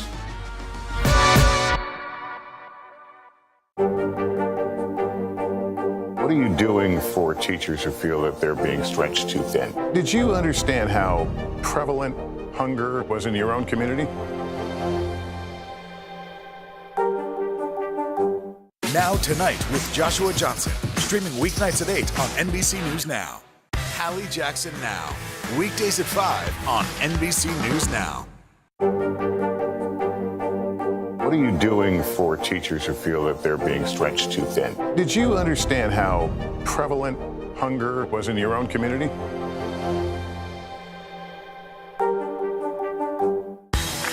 These days, the news never stops. The morning's headlines change by afternoon, and by the end of the day, it's all totally different. So let's get into it. What's happening right now, what it all means for you for an hour every day. I get it. I know that it can be hard to keep up. So let's get started together and go from there. Hey, I'm Hallie Jackson, and we have a ton going on tonight. Here's the deal. Hallie Jackson Now, weekdays at 5 on NBC News Now. Top Story with Tom Llamas, weeknights at 7 on NBC News Now. NBC News, streaming free now. Hallie Jackson Now, weekdays at 5 on NBC News Now. NBC News, streaming free now.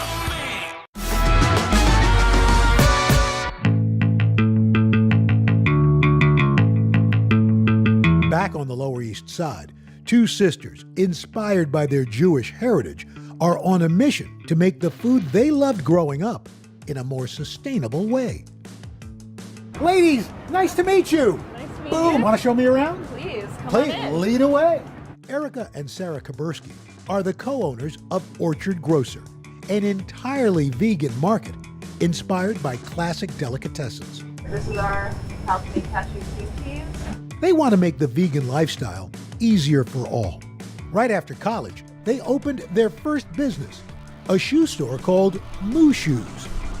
We opened our vegan shoe store 20 years ago. How are they? They're comfortable?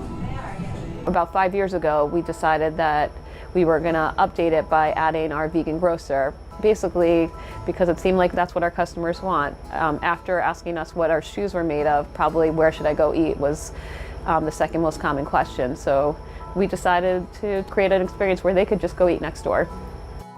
Growing up in Queens, the sisters' Jewish culture and food were closely linked. They had 10 Jewish delis in their neighborhood alone. Probably every Sunday, it's a tradition in our family, dozen bagels at the bagel store. A dozen always meant 15. I don't know why that was, but with the cream cheese and lox, and that was just how we spent our Sundays. Both sisters became vegan as teenagers, but felt they lost a piece of their roots by giving up certain foods. I think our parents were supportive of our changes to the vegan lifestyle. We grew up in a very culturally Jewish household, so all of our traditions were just based around food.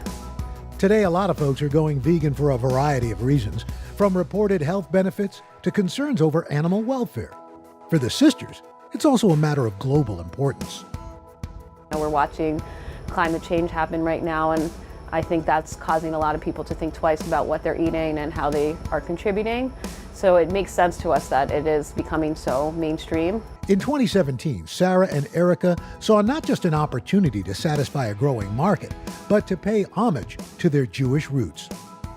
We wanted to have a good sandwich selection that really epitomizes like New York deli food. So obviously a bagel and lox was going to be there. Orchard Grocer sells a variety of vegan sandwiches, including Reubens and tuna melts. But the sisters are most passionate about serving up a sense of nostalgia. People are so worried about giving things up.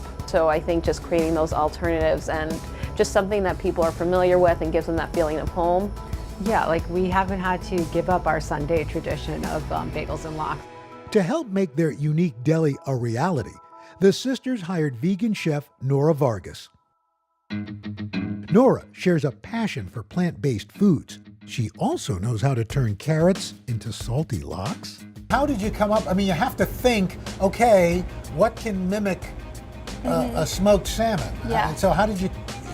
Was it look like you thought, well, the only orange vegetable out there Exactly. other than a sweet potato is carrot? We know the texture that we need to go for. We know the flavor that we want to go for. So we started with the color and then we just kind of built it from there. Okay, so let's get started. I'm Let's do really it. fascinated. Okay, all right, I'm excited. So we have prepared, what do we have? Maybe 10 pounds of carrots here for you. These are huge. These would have been huge carrots. Seriously, yeah, like Wow. the size of my forearm. But you have sliced them very thin on a mandolin? Yes, yeah, Okay. exactly. All right, so we're all gloved up and we are going to, the next step in this process is to apply our rub to our carrots. So in here we have a mixture of sugar, salt, and the rest I can't tell you about. Oh, it's a secret kind of thing. Yeah. So this would be kind of like the brine that you would use, the dry brine that you would use on fish. Exactly. Except it's going on vegetables. Yeah, we got our inspiration for a lot of different components of this recipe from the way that you would actually prepare fish if we were preparing fish and not carrots. Right. Coat everything. Interesting. Oh no, don't smell it. Don't figure out the secret just by smelling it. Okay, now. Because if I figure it out, she's going to have to kill me. So I'm just gonna start rubbing, just smushing everything in there. Once we get everything coated, we would let this sit for 3 to 6 hours probably. Okay, great. So I think we nailed it. Okay. In here. Another secret ingredient? Definitely. Jeez, Yeah, but I can a tell lot you. of secrets here at Orchard. I'll tell you a little bit. Okay. Okay, so it's a combination of olive oil and aquafaba. Aquafaba? Yeah, are you familiar with that ingredient? I don't know. You know when you're opening up a can of beans Right. and you gotta drain them? Yes. The stuff that you drain out, that's aquafaba. Aquafaba. It's bean water. It's bean juice. Yes, exactly. Okay. Yeah. Okay, so I'm gonna pour, Okay. and then you can kind of do the same process Okay, that we same did before. process. Just squish it all in there, okay? Yeah, perfect. After we had let our carrots sit for 3 to 6 hours, we tossed them in the oven. So they bake. We like to call it cold smoking, just to sound like classy. Like the process of making smoked salmon. Exactly, yeah. That does look very much like smoked salmon. And what would a bagel and lox be without the cream cheese? This vegan spread is made with raw cashews, salt, some secret spices, and coconut oil, all blended together with soft tofu. Should we make a bagel? Sure, let's do it.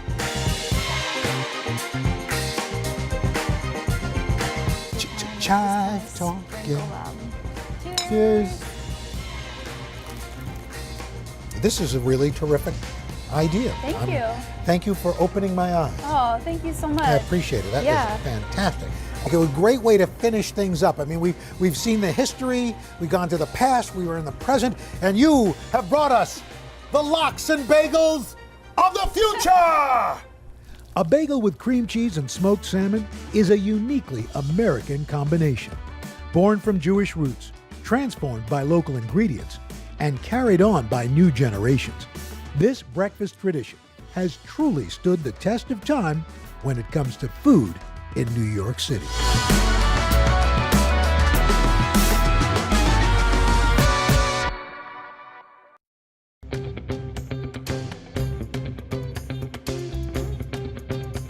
Hello, and thanks for joining us for Consumer Confidential. I'm Vicki Nguyen. Winter is officially here, and February, on average, is the snowiest month. For a lot of cities, this is the second coldest month of the year. For the next 25 minutes, we have your winter survival guide. If you've ever had to walk or drive in snow, you know winter presents unique challenges. Snow and ice can make getting around tricky and downright dangerous. So do you know how to maneuver in these slippery conditions? We head back to driver's ed for some potentially life-saving lessons. Winter sports can be fun, and with the right equipment and precautions, you can avoid a trip to the emergency room. And don't spend a fortune cranking up the heat. A look at the hacks and tips to keep costs down while staying warm. Plus, despite the cold temps, you can still find hot deals. But first, some tools and appliances you should have around the house for the winter months. Freezing temperatures, snow and ice, all making for dangerous conditions during the winter. What are the most common injuries when winter comes around?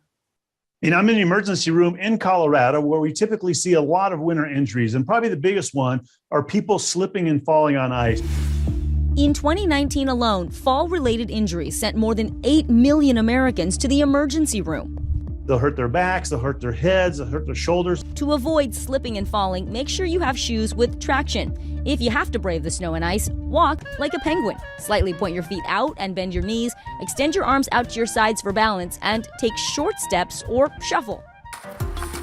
Every year, snow shoveling causes thousands of injuries and about 100 deaths, most caused by heart attacks. Something as simple as shoveling snow can actually be fairly dangerous. It's a very, very strenuous workout. So even though they're feeling the symptoms, they're feeling chest pain, they're feeling shortness of breath, they have this goal of a driveway they want to clear, so they keep moving forward. Symptoms of a heart attack can include chest discomfort, shortness of breath, even nausea. Besides taking frequent breaks, push the snow instead of lifting it. If you must lift, only partially fill the shovel so it's lighter. And remember to use your legs, not your back. Also, consider using an ergonomic shovel like this one to avoid back injuries. Snowblowers can save you time and energy when clearing snow, but they can also cost you a trip to the hospital. On average, nearly 6,000 injuries result from snowblowers each year. According to the Consumer Product Safety Commission, most snowblower injuries happen when someone tries to clear snow from the discharge chute. First, stop the engine. Use a long stick, not your hands, to unclog the machine. Add fuel when the engine is cold and do it in a well-ventilated area outdoors. Remember, never run your snowblower in a shed or a garage because of carbon monoxide dangers. Known as the silent killer, every year carbon monoxide poisoning kills hundreds and sickens thousands more. A majority of the deaths occurring between November and February, when many use portable generators for warmth. Your home can contain other potential sources for carbon monoxide, including a fireplace if it's not well ventilated and working properly. That's why you want to make sure you have enough of these carbon monoxide detectors installed throughout your house. If you plan to use a space heater in your home, don't get burned. As the name suggests, give the heater some space. Keep it at least 3 feet away from anything flammable like this dog bed, and always plug it directly into the wall, never a power strip. And if you do have to brave the elements, make sure you dress in layers, and don't forget about your 4-legged family members, especially if your dog has a short coat like Moose here. Get him a sweater or a parka, and don't forget the booties. It's a fetching and functional look. Booties protect your dog's paws from the cold, salt, and other irritants. But try telling that to Moose. Good boy, it takes a little getting used to, huh? He kept the coat on, booties not so much. All right, joining us now with more on staying safe and healthy in this frigid weather, NBC News senior medical correspondent, Dr. John Torres, a favorite of our show. Hey, Dr. Torres, so good to see you. You're an ER doc in Colorado. You're no stranger to snowy weather. First, talk to us about what's the best way for us to dress in layers to stay warm without overheating.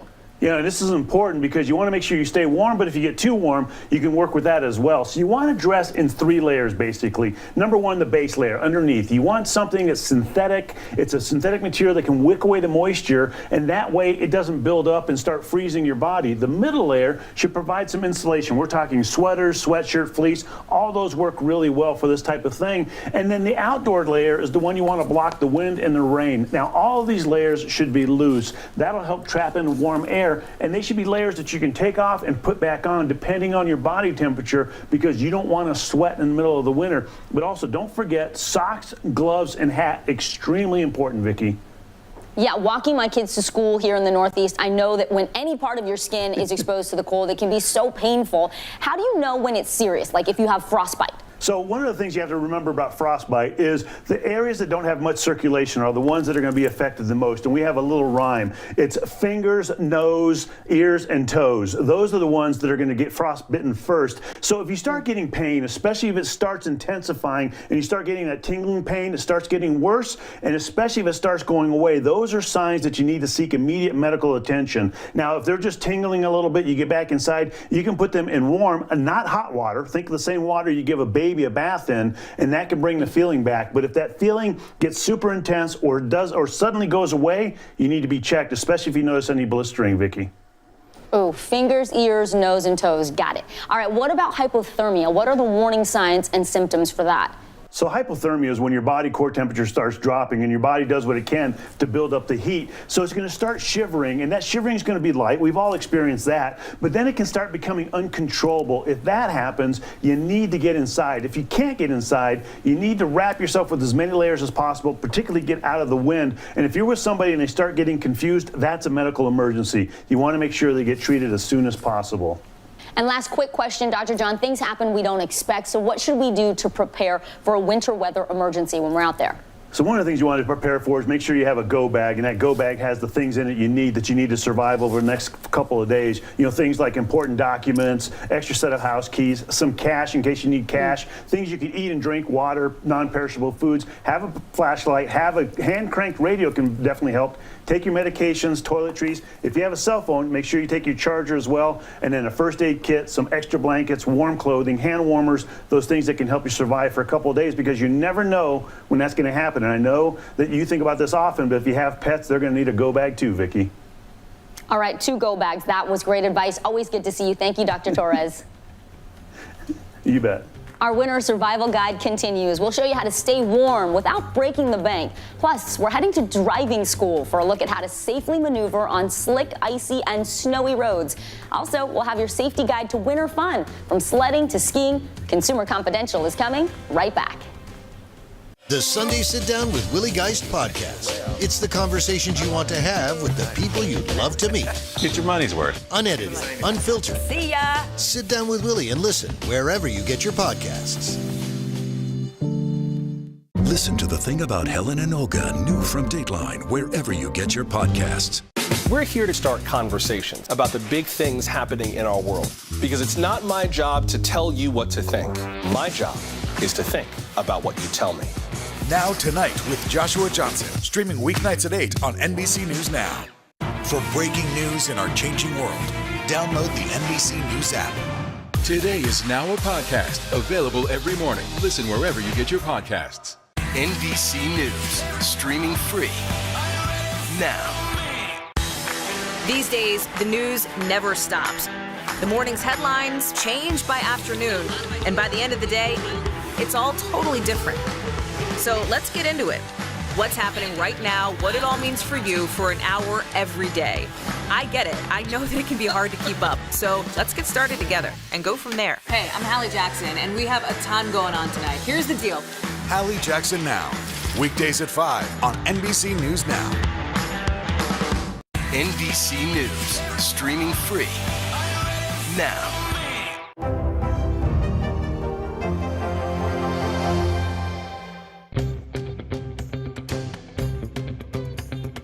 Winter weather can cause dangerous driving conditions, from slick and icy roads to ending up stuck in a ditch or a snowbank. That happened to me once. But a little preparation and know-how can help you literally steer your way out of a snowy mess. It's winter, and that can mean situations like this: cars slipping and sliding all over the road, and drivers stranded. In January, thousands of motorists spent 24 hours stuck on a stretch of I-95 in Virginia. Of course, the safest option is to stay off the roads when it's snowy and icy, but sometimes that's not possible. So I'm heading back to driver's ed to get a refresher on how to drive in the winter. Aaliyah Borelli owns the AP Driving School in New Jersey and has 10 years of experience as a licensed instructor. Aaliyah, what's the first thing we need to know before we hit the road in the winter? So the first thing you want to do is know what kind of conditions you're driving into and winterize your car for those conditions. That means clear off the snow and check to ensure your tires are roadworthy. Use the penny trick. If you can see the top of Lincoln's head, that means your tread is worn and you may need new tires. And there are a few must-have items to keep in your car. You want to definitely have some kind of blanket in a pack that can stay dry. Okay. We also have some snacks and some water, a remote jump start that is a pack that can jump start your car if you need to jump and you don't need to have another car around. She also recommends a head-mounted flashlight. And this one I like because you can strap it onto your head in case you need to find, maybe if you drop your keys or if you need to change a tire. And she says always keep your tank at least half full in case you get stranded and need heat. With our winter supplies ready, it's time to get a driving lesson. When you are driving in icy conditions, what should you keep in mind? So the first thing you want to do is you want to reduce your speed. She says the speed limit is only for optimal conditions. In the winter, slow down and give yourself 150 feet to come to a full stop. You're increasing your reaction time and you're increasing the car's reaction time to different terrain. Borelli says the old rule of pumping your brakes no longer applies. Most cars today have anti-lock brake systems. The computer chip in the car is pumping your brakes for you. Let's say I hit an icy patch. What should I do? Should I hit the brakes? So you don't want to hit the brakes. You don't want to change that momentum that car has already too quickly. You want to come off the accelerator and you want to regain control of the car. Let's say the back of my car starts to skid to the left. What do I do? What you want to do is first remain calm and come off of your accelerator. Then you want to adjust your steering wheel very gently to the left. You're turning your steering wheel in the direction that the back of the car is skidding. She says by doing that, you're preventing the car from going into a spin. What if you do slide off the road and get stuck? Let's say we've run into a snowbank. What's the first thing we need to think about? So the first thing you want to do is make sure that you are visible. If you have some flares, now's the time to use them.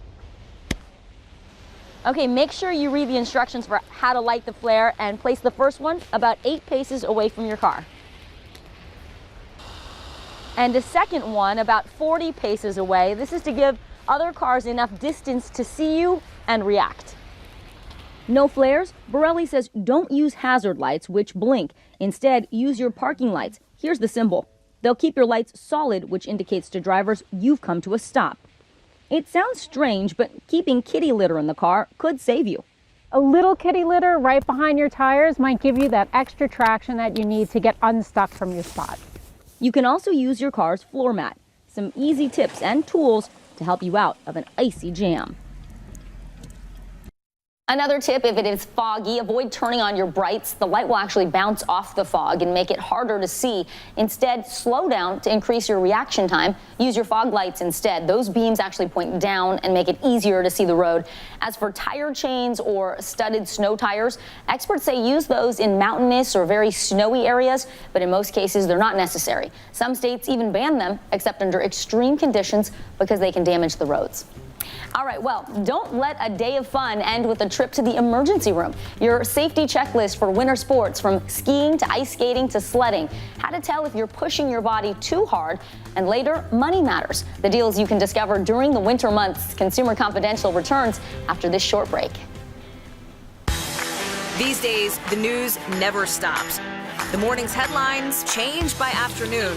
And by the end of the day, it's all totally different. So let's get into it. What's happening right now, what it all means for you for an hour every day.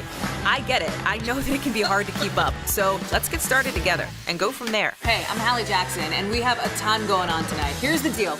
Hallie Jackson Now. Weekdays at 5 on NBC News Now. In the City of Angels, two kindly old ladies wanted to help homeless men get off the streets forever. And so they did. Listen to The Thing About Helen and Olga, the new podcast from Dateline and Keith Morrison. NBC News, streaming free now.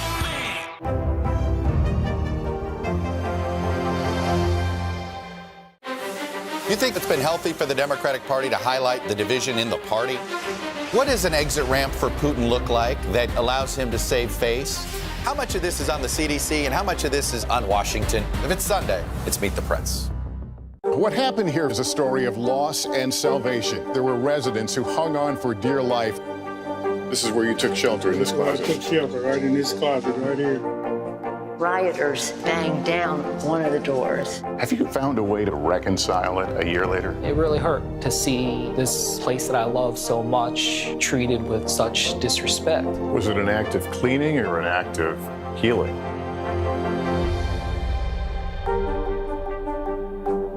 For breaking news in our changing world, download the NBC News app. In the City of Angels, two kindly old ladies wanted to help homeless men get off the streets forever. And so they did. Listen to The Thing About Helen and Olga, the new podcast from Dateline and Keith Morrison.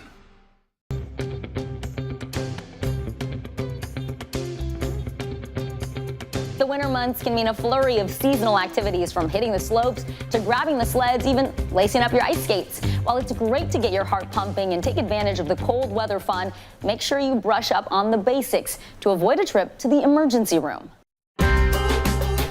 From Olympic athletes to everyday thrill seekers, winter sports take many to new heights, but not without the risk of serious injury. They're so enthralled by the sport that they forget about the injury risk. Dr. Wimi Diogi is an orthopedic surgeon who serves as director of sports medicine at MedStar Washington Hospital Center in Washington, D.C. Is this the busiest time of year for a doctor like yourself? For ski-related, snowboard-related injuries, absolutely. In 2020, skiing resulted in more than 23,000 visits to the ER. Snowboarding, another 19,000. That's why safety experts say when it comes to taking the right precautions, there are just some things you just shouldn't let slide, like making sure you have the proper gear. What are some of the most common injuries? There's a large number of concussions, lacerations, fractures. It's really important to wear a helmet when you're performing these sports. Before hitting the slopes, Dr. Diogi says be honest about your skill level. Don't attempt a double black diamond if you've only experienced a bunny hill. And for those over age 40, he suggests scheduling a checkup with your doctor. You're going to be doing activities that are going to test your aerobic and anaerobic fitness. You need to get an expert's consultation to make sure that you're healthy before you jump out there. As ski and snowboard injuries reach their peak, keeping doctors busy, this time of year also has ski shops like this one in high demand. One of the keys to staying safe on the slopes, selecting the right equipment. The first hill to climb, dressing the part. Start by wearing several light and loose layers, followed by an outer layer that's wind and water resistant, like these snow bibs. Focus on fit. Lisa Ski NYC store manager Charlie Marone says find an adjustable helmet. Look for the knobs in the back. A lot of ski helmets, the newer ones, have knobs that you can tighten it. Like a nice snug fit. Right. What's next? Next, you want goggles. You want to make sure they fit your face right. You want to cover the sides as well. Let's get to the skis now. What do we need to know? You want to get the right size. Typically for beginners, we want to be under the chin because the shortest ski is easier to ski with. And then you want to look at the width here. Wider ski, easier to navigate as well. How about the boots? You want to get the right size, it's very important. You want to be a snug fit, you want to hug your foot. Because boots mold to your feet, Marone recommends buying new rather than used. When you do used boot, you don't know what foot's been in it. It wouldn't fit your foot correctly. Once you have your boots properly fitted, make sure an expert has set your bindings according to your height, weight, and ability, so that the skis will release and prevent injury if you have a bad fall. And because so many winter activities combine high speed and slick surfaces, you can't skate around the risk of falling. But you can learn a safer way to take a tumble. If you lose your balance while ice skating, try to land on your behind, or you'll have the best cushioning. And avoid putting your hands on the ice, especially at a crowded rink where another skater's blade could cut you. Sledding, a popular winter pastime for children, also sends thousands to the ER each year. Do you recommend wearing a helmet when kids are tubing or sledding? You can never go wrong wearing a helmet. For added protection, kids should also avoid sledding head first and stick to hills free of obstacles with plenty of room at the bottom. Avoid those that end in a street or a body of water. A guide to help you and your family enjoy the ride this winter. Looks fun, but before you take part in any winter sports, warm up cold muscles with light exercise or stretching, stay hydrated, and avoid overexerting yourself. Dr. Diogi says skiers tend to suffer knee injuries, while snowboarders often injure their internal organs like their kidneys, liver, and spleen, so take it easy and listen to your body. The doctor told us he can't even count the number of patients who got hurt on that one last run. All right, still to come, money matters, from the best deals available during the winter months to cutting your home heating costs. Much more when Consumer Confidential returns. We're here to start conversations about the big things happening in our world, because it's not my job to tell you what to think. My job is to think about what you tell me. Now Tonight with Joshua Johnson, streaming weeknights at 8 on NBC News Now. Top Story with Tom Llamas, weeknights at 7 on NBC News Now. You think it's been healthy for the Democratic Party to highlight the division in the party? What does an exit ramp for Putin look like that allows him to save face? How much of this is on the CDC and how much of this is on Washington? If it's Sunday, it's Meet the Press. NBC News, streaming free now. To cover the news, you have to be in it. We'll take you to the front lines of the story, bringing your news feed to life. Streaming live every night. It's your news playlist. Top Story with Tom Llamas, weeknights at 7 on NBC News Now. For breaking news in our changing world, download the NBC News app.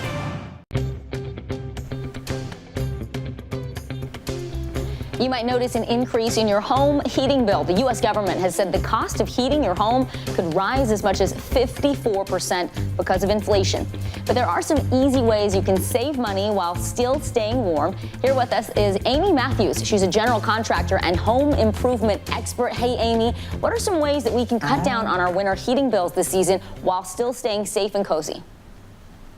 Yes, absolutely. Well, my goal for people is for number one, them to understand their house better. And number two, to increase their comfort while decreasing their cost. And there's a lot of really easy ways that you can go about that without doing anything new or purchasing anything. And first of all, turn down the thermostat. I know it sounds really, really simple, but the Department of Energy will say that they're going to assume you're going to bring your heating bill down by 1% for each degree you turn the temperature down. That ends up being a lot because if you turn your temperature down from 7 to 10 degrees, either when you're sleeping or when you're away, that's an immediate savings on your energy bill by 10%. So that's awesome. Another thing that you want to do is you not want to heat rooms that you're not in. So let's say if it's a child's room during the day when they're not there, or a playroom, or an area that you're not using, close the vents to that space so you're not spending money on those kind of things. There's a lot of other areas that we lose heat, and that's going to be through windows and doors mostly. So take a look around your house and check for leaks. See if you can feel any drafts by any windows or doors, because there's easy fixes for those. And then, of course, the ceiling fans are something that people think of using during the summer, but during the winter, if you reverse them and turn them on clockwise, you're not getting a breeze, you're actually pulling the air, you're creating a convection. So you're pulling the air up and then pushing it back down the sides of the room. So that way you're taking that hot air that gets stuck at the top back down to where you feel it in the space, which is great. So there's so many more. Yeah. Great tips. Those are all free, easy to do. You make a little air fryer out of your room with that ceiling fan, Amy. Thank you. What about insulation? How do we figure out if our homes are properly insulated? Well, you want to take a look up in your attic for sure to get started, because just like we put on a hat in the winter so we hold the heat in, anywhere that we're losing air upstairs in our attic, you're literally sending money through the roof. So if you've got an attic, take a peek up there, see if your insulation needs to be updated, fixed. If it's in, it squishes over time, and you want to be able to add insulation there so that you're not losing heat through the roof. And then also check your walls. If you're in a really old home, you may have shredded newspaper in your walls that is your insulation. And there are ways to fix and update that. It's not a quick and easy and cheap fix, but it is possible. And if you're doing a renovation, it's a really great time to consider where you're pulling walls down, where you're renovating, and if you can add extra insulation at that time, it's a good time to do it. Oh, that's good to think about, and you can eyeball it in the attic at least. And then quickly, talk to us about the bottom line. If you do this heating audit of your house and then you implement some of these tips, how much do you think people can save?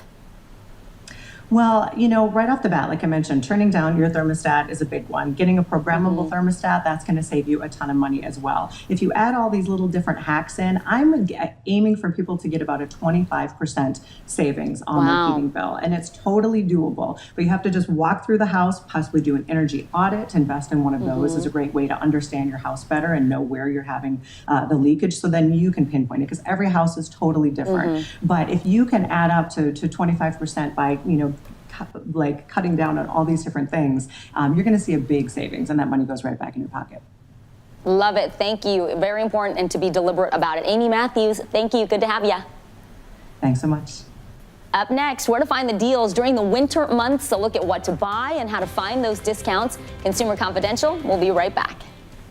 Now Tonight with Joshua Johnson, streaming weeknights at 8 on NBC News Now. For breaking news in our changing world, download the NBC News app. Today is now a podcast available every morning. Listen wherever you get your podcasts. Now Tonight with Joshua Johnson, streaming weeknights at 8 on NBC News Now. For breaking news in our changing world, download the NBC News app. Listen to The Thing About Helen and Olga, new from Dateline, wherever you get your podcasts. It might be cold outside, but there are still plenty of hot deals to get your hands on during the winter season. Supply chain issues and inflation have continued to affect the prices of everything from household items to groceries. According to the Bureau of Labor Statistics, meats, poultry, fish, and eggs up 12.5%, fruits and vegetables up 5%, furniture and bedding jumped 13.8%. Women's dresses, jewelry, and watches costing you about 8% more. And if you've been to the store, you know it. Consumers having a much harder time finding deals in the marketplace. But luckily, we have shopping expert Trey Bodge with us today. She's going to break down everything you need to know about what to buy right now. Trey, so good to see you. Let's get right into it. After a really tough holiday season with shipping delays and price hikes, I think everyone was really ready for a clean slate in this new year, but it just feels like we can't catch a break. So what's your thought? How much longer are we going to see these high prices and supply chain issues? It's so hard to say, Vicki, just because we are still seeing these supply chain issues. Some of them are sorting out, but some of them aren't, especially anything with a chip in it. We are seeing delays there, cars, electronics, things like that. I mean, the good news for consumers is that some of the merchandise is coming in, and it's almost too much merchandise at this point. So we might find unexpected sales, which I always like to see. There's a degree of unpredictability. All right, well, this obviously hasn't been a standard year for those sales, but there are deals still out there. So what's your best advice for where shoppers can find those discounts, and what should people be looking to buy now if they need these items?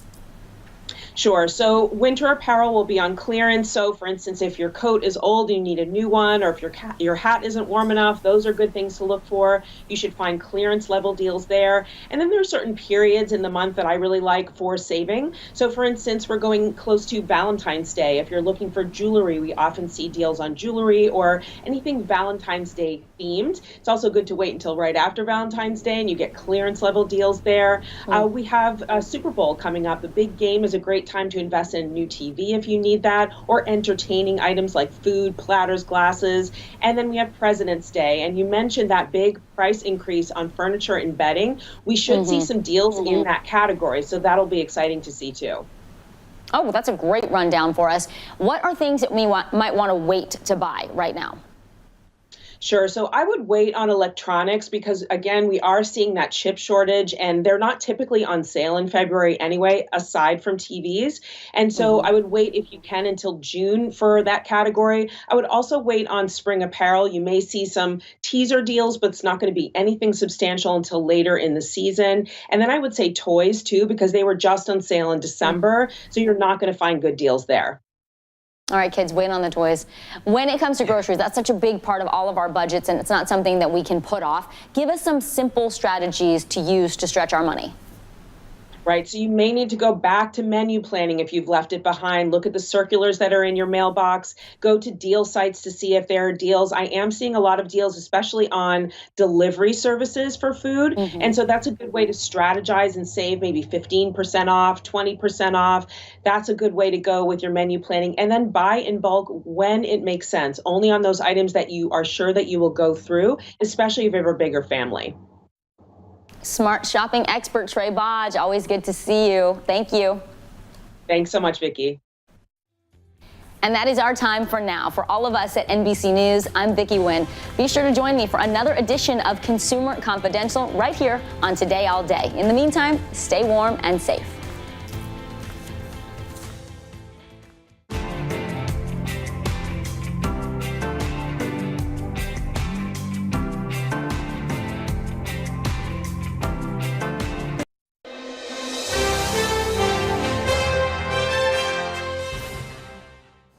What's up? Freaking freezing. Did you call for this weather? Because I'm a little chilly. I did not. I called for this view, though. This is insane. When was the last time you were back here? My goodness. It's been like 5 or 6 years for sure. Could you enjoy it back then, or were you just going from interview to interview? Yeah, I've never been to New York just for fun. I've never come here just to like chill. I've never had an off day in New York. So what the heck are you going to do this trip? Because I your don't know. fiance's never been to New York ever. She's literally never been, so I have no idea. I need somebody to tell us what to do because I'm just like, wow, this is incredible. Just to recap, that's called Times Square. Okay, I've heard of it. I can get you a map. We can hit the subway. Okay. Empire State Building. Do you have bucket list items? Those all sound good to me. I got you, bro. All right, let's go downstairs because you're going to give me a big time exclusive. Let's do it. You ready for this? I don't know. 30 minutes. Sit down. Oh. Don't let me down. I'm nervous. Well, I want to start out by saying thank you, buddy. Taylor's like a little brother to me. He's one of my best friends. You haven't done an interview like this in, what are we saying, 5 years? Yeah, 5-6 years probably. You and I have had some really good conversations about what you experienced when you were 16 years old, when things really started getting crazy for you fame-wise, but you've never talked about it publicly. So before we even get started on that, thank you for your vulnerability. I think it's going to help a lot of people. I know it's not necessarily easy to talk about, but it's important to talk about it. And when I think about the most famous movie franchise I've ever covered, I think about Twilight. I think about the fans who waited 4, 5, 6 days before premiere. I've never seen that in my life. I think about paparazzi following you around everywhere you went. Yeah. The stories you've shared with me are insane, and I'm just curious what that did for you emotionally, how that affected you now that you've had years to process it. When it first started, when I was 16 years old, and I booked this role in this franchise, which none of us knew exactly what it was going to be. I didn't know what I was signing up for.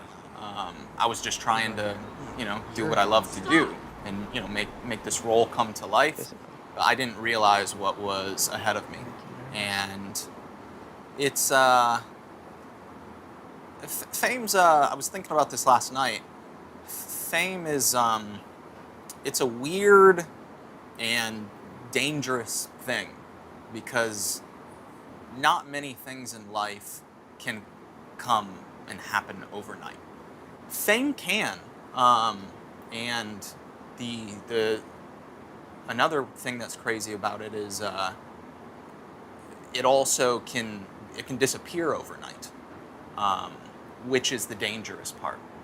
Because when it was happening, when I was 16, 17, 18 years old, waking up and, trying to just go out for a walk or, go on a date, and, I have 12 cars waiting outside my house to follow me wherever I'm going, or, when you show up to an airport or anywhere and you have thousands of fans screaming.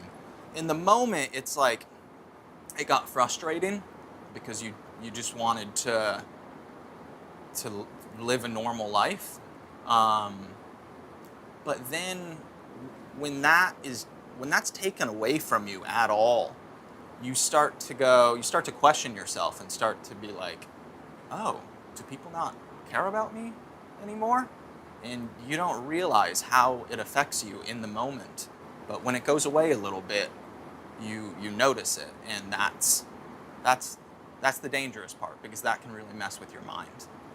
What do you think the hardest part was for you? Was there a specific moment you look back on? Was it multiple stories? I mean, you've shared that you landed in many places around the world and there were security breaches. One time you had to stay inside your hotel room for 24 hours because fans, thousands of them, broke the stanchions, got in the hotel, and were banging on every door trying to find you. That's not normal when you're a teenager. Yeah, I have a lot of those stories, and we all experienced those stories. It's not normal, and when you're in it, it's kind of exciting, it's kind of weird, and I just think I was so young, I didn't know how to process it. I mean, back in the day, people used to ask me, like, how does it feel? I'm like, I don't know how it felt. Like, it was just a whirlwind. And looking back at it now, like, I wouldn't choose willingly to go through that again. Wow. I want to do what I love, but if I had the choice to do it without all that, I think I would. Do you regret any of the work that you did because of the fame that it brought you? Would you do it all over again? Was the fame worth it? Yeah, if you would have asked me that question 4 or 5 years ago, I would have said, yeah. I don't regret it, but maybe I wish that I didn't go through it. But if you ask me now, I say no. I'm happy that I went through it because of what it's taught me. It's taught me a lot, and it's made me who I am right now, and who I am right now. I'm happy with. Setbacks and struggles and roadblocks in life. They're important. They're important for people because, it teaches you things and it makes you who you are today. For that, I'm thankful. You love the man you are now. You're preaching, man. I remember, it's funny because as you said that, I remember meeting Rob Pattinson for the first time, and he came by the studio before Twilight came out. They had already shot it. Yeah. And I said to him, do you realize that this is going to change everything for you? Yeah. And he's like, I'm just a guy that has Hot Pockets and Pop-Tarts and soda in my refrigerator. That's all I have. Yeah. I'm a bachelor, and I think I'm ready for it. Yeah. And then boom, a week passes, the movie comes out, a month, and it was insane fame. That's how fast it really happened for you guys, right? Yeah. Yeah. We definitely did not see it coming. And we had people that tried to warn us. We had people like you saying, this thing's going to be big. And we're like, yeah, I guess so. That's what they're saying. But we had no idea. There's no rule book or, playbook for, what we went through and how to cope with it. So it kind of was just a figure it out as you go thing. Yeah. You told me that you didn't go to a grocery store, movie theater, mall for 10 years, which shocked me. I mean, that's something you don't hear a lot about. Those are pretty normal places that we all go to. Yeah. When you went back for the first time to, say, the grocery store, I know you love the grocery store now, by the way. You go like 5 times a week. But do you remember that feeling? Were you looking around? Did you overthink it? Yeah, it felt like freedom. I went so many years just either not leaving my house, or if I did, hat, sunglasses, and just like scared. It built up something inside of me where even if I didn't know it, but I was scared to go out. I'd get super anxious to go out. So I just didn't. I didn't go to a grocery store or a movie theater or a mall or any of those places for a number of years. And now, as you know, a grocery store is my favorite place on the planet. I go into a grocery store and I literally will spend an hour and a half there. Just high-fiving people. Making friends with the cashiers. Just going up and down every aisle, looking at everything. It's just I don't know. It makes me feel free. And it's just stuff like that, as simple as it is, that I didn't have in my life. That it just makes me realize how wonderful and special life is. You lived with your parents, you isolated for a bit, you took time away from Hollywood, you're back, you've got a new movie coming out. Do you feel like this was the time that you needed to process, recover, whatever you want to call it? Yeah. Are you there yet? Are you still trying to figure out if you're there yet? Yeah, I mean, it definitely was needed. It was needed for me personally. So I as Taylor feel so much better today than I have in the last 4 or 5 years, call it. I don't know. The truth is, if I'm being honest with you, you're one of my best friends. I don't know if I'm there and ready. I'm just going to take it one day at a time. But I feel good and I feel happy. I just feel strong moving forward. So we'll see. This is a very different kind of program. We're here to start conversations about the big things happening in our world. Professor, I'm not asking you to predict the future, but what do we think that the new normal is going to be? Is part of this that everyone's rethinking their jobs during this pandemic and their relationship to their employers? What is your biggest tip for any parent who's concerned about this? It's not my job to tell you what to think. My job is to think about what you tell me. Now Tonight with Joshua Johnson, streaming weeknights at 8 on NBC News Now. Hallie Jackson Now, weekdays at 5 on NBC News Now. Today is now a podcast available every morning. Listen wherever you get your podcasts. These days, the news never stops. The morning's headlines change by afternoon, and by the end of the day, it's all totally different. So let's get into it. what's happening right now, what it all means for you for an hour every day. I get it. I know that it can be hard to keep up. So let's get started together and go from there. Hey, I'm Hallie Jackson, and we have a ton going on tonight. Here's the deal. Hallie Jackson Now. Weekdays at 5 on NBC News Now. Now Tonight with Joshua Johnson. Streaming weeknights at 8 on NBC News Now. What are you doing for teachers who feel that they're being stretched too thin? Did you understand how prevalent hunger was in your own community? We got to talk about home team, man, because when you told me about this role, I was so happy for you. I immediately thought this was perfect for you. Yeah. Can you give everybody a little premise, what it's about, and how you fit into the mix there? Yeah, it's a crazy story. It's the true story about Sean Payton, the head coach of the New Orleans Saints, when he was suspended back in 2012 from Bountygate, and the story of what he did during that year, during his year off. And he ended up going back to his small town in Texas he was from, helping coach his 12-year-old son's Pee Wee football team, and brought them to the state championship game. So it's a pretty cool story. One of the more incredible ones that not many people know. You're the Pee Wee coach. I am Connor, his 12-year-old son's Pee Wee football coach, who is kind of like a father figure to all of his players, and especially Connor, who hasn't had his dad in his life for a bit. So when Sean shows up, I ask him to help coach the team with me to really, help out with the team, but really help reignite their father-son relationship. Coach Payton is going to be our new offensive coordinator. Our defense sucks too. Dennis just fall down? Yeah, he doesn't like contact. You know he's playing football? I say it was a great fit for you because you love football. You're a massive Saints fan. You know Coach Payton. Little tidbit here, I don't know if many people know this, but Coach's daughter was a massive Twilight fan. So you guys have this relationship, and next thing you know, you're on the field, you're wearing the gear, and now you're in a movie about his life. What's the full circle moment, if you can kind of sum it up in a couple minutes? The summary is, when I was filming the final 2 Twilight movies, we filmed them in Baton Rouge, Sean reached out to my agent and said, hey, does Taylor want to come to a football game? I know he's a football fan. And I was like, yes. And I came. He treated me like royalty, gave me the headphones. I stood on the sideline the whole game, watching the game, listening to him call the plays between him and Drew Brees. He was way, way, way too nice to me. And then we just, started being friends. I came back for other home games. And for a diehard football fan, that was like, I don't think heaven gets much better than this.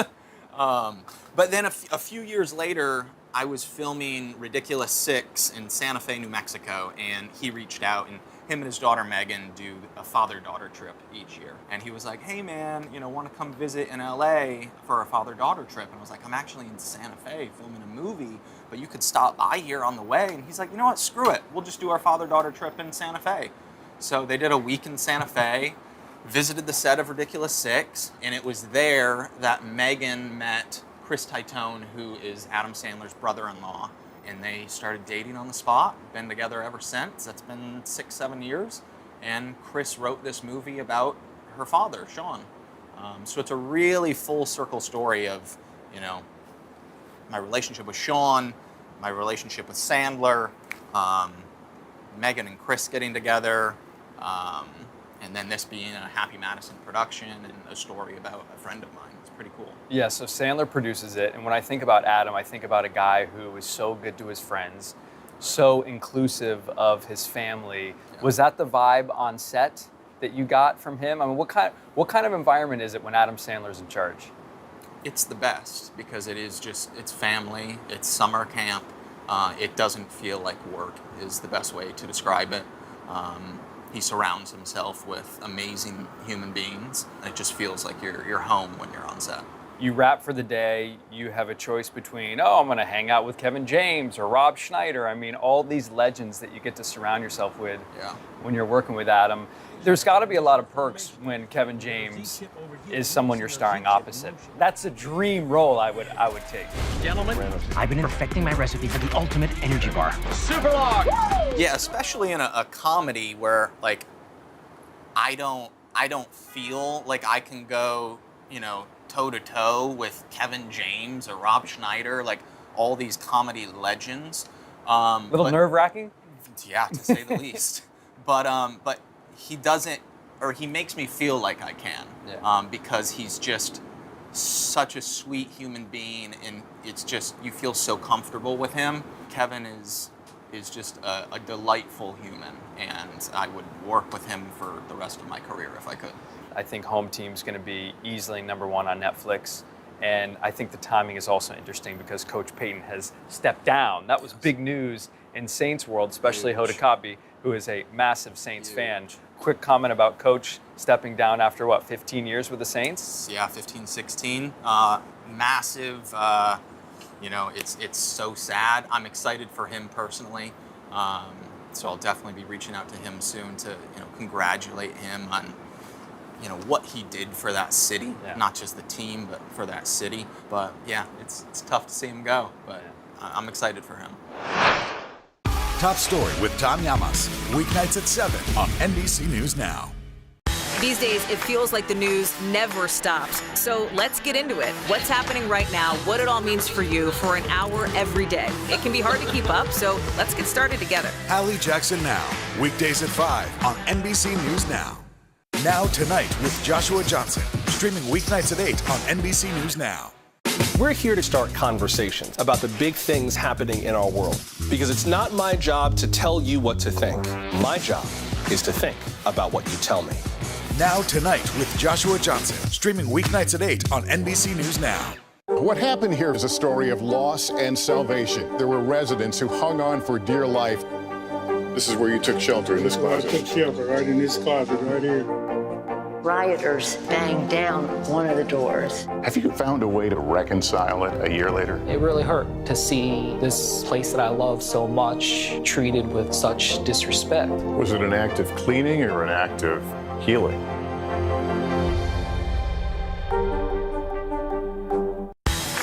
These days, the news never stops. The morning's headlines change by afternoon, and by the end of the day, it's all totally different. So let's get into it. What's happening right now, what it all means for you for an hour every day.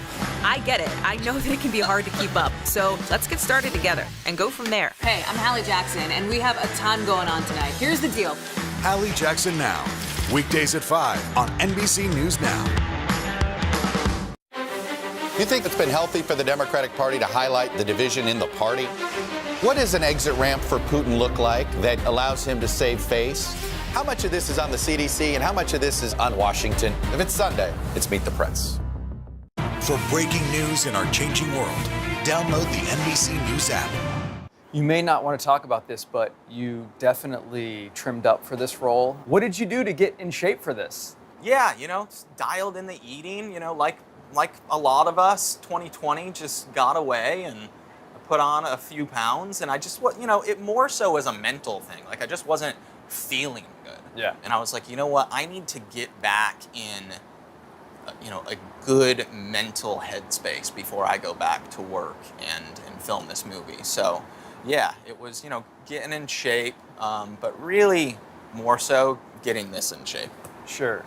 I think sometimes we kind of fall into this trap if we're a fan of any celebrity, because we think about someone as, hey, we think of Taylor Lautner. He's the guy from Twilight. He has these washboard abs. That was when you were 16, 17, 18 years old. You're now almost 30 years old. Do you feel a pressure to kind of keep that washboard look? Hey, beautiful. Or is that something that you say, that's the past, this is where I'm at now, and live with it? Well, that's where I've gotten to. I did feel a lot of that pressure because it is tough when you're, 17, 18 years old, and it's a lot easier to look like that than when you're 30. You can eat anything you want. Yeah, I mean, I had to. Like, for me to look like that when I was 17, I had to consume 5,000 calories a day. Can't do that now. So yeah, for a while, it was an enormous amount of pressure to maintain that, and I think it just got to me, and I sort of rebelled against it. Like, I went years not entering a gym because I was just so turned off by it, because that was so much of my life. And then it took getting to a place where it's like, hey, it's okay not to look perfect. Yeah. You know, it's like, that's not what perfect is. So it took a sec to feel comfortable in my own skin, and I feel like I'm back there now. You're back. Now you have that healthy relationship with the gym, healthy relationship with, okay, what I'm going to consume and eat, and then, like you said, it all goes back up here. And it helps me a lot too, just being around that. It's great to have that accountability. So I want to say thank you to Trainer Rye, who's helped us out so much. But there have been some people that have accused you recently of putting thirst trap photos. And when I say accused, in people, I'm talking about myself. You did something not too long ago on your Insta story, my boy. You did a bit of a thirst trap, as the kids say. Can you tell me what was behind that? Well, if I'm being honest, I looked at myself in the mirror, and for the first time in years, I was like, dang, it's not too bad. Let's go, baby. So, I was working out shirtless, and I figured I might as well document this. Did anybody give you a hard time, or was it just me? No, it was just you. What about the DMs? A lot of fans happy about that? Yeah, the DMs were blowing up a little more than usual, but it felt good. It feels good to be back a little bit. Hallie Jackson Now, weekdays at 5 on NBC News Now. This is a very different kind of program. We're here to start conversation about the big things happening in our world. Professor, I'm not asking you to predict the future, but what do we think that the new normal is going to be? Is part of this that everyone's rethinking their jobs during this pandemic and their relationship to their employers? What is your biggest tip for any parent who's concerned about this? It's not my job to tell you what to think. My job is to think about what you tell me. Now Tonight with Joshua Johnson, streaming weeknights at 8 on NBC News Now.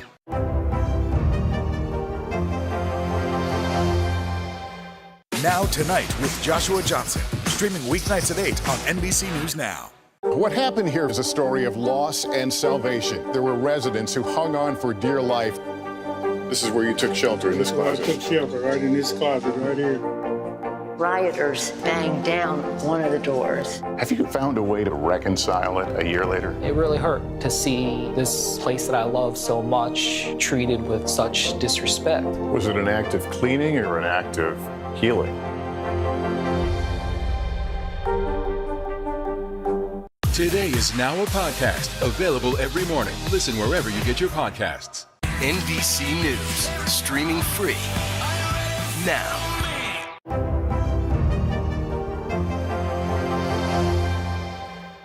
You said something earlier that was, I couldn't just brush by it. You said fame can come quickly, like that, and then go away quickly.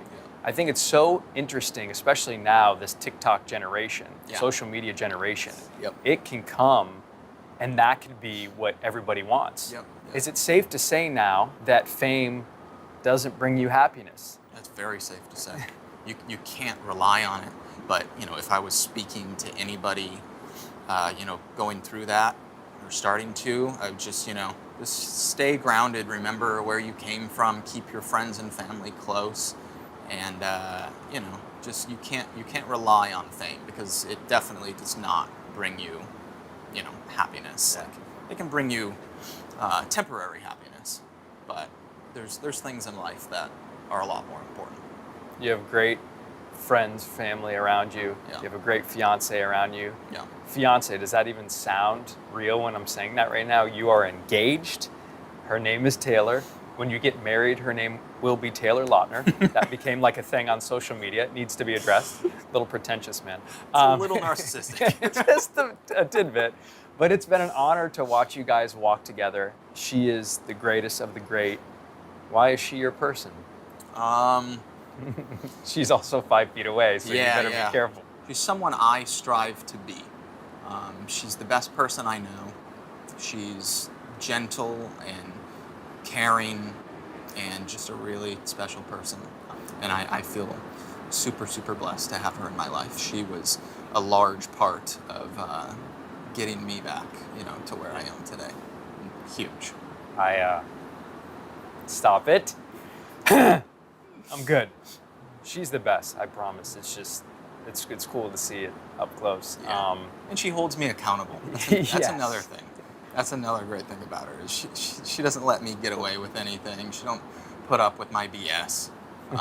She holds me accountable. She's like, Taylor, put the toilet paper roll in the trash. Don't take it off and put it on the ground and put the new one there.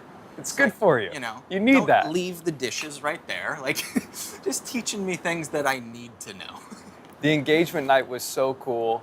I'll never forget sharing that big friend hug with you. Yeah. Can you put some words to that night? How you were feeling and what it meant? It was the biggest night of my life.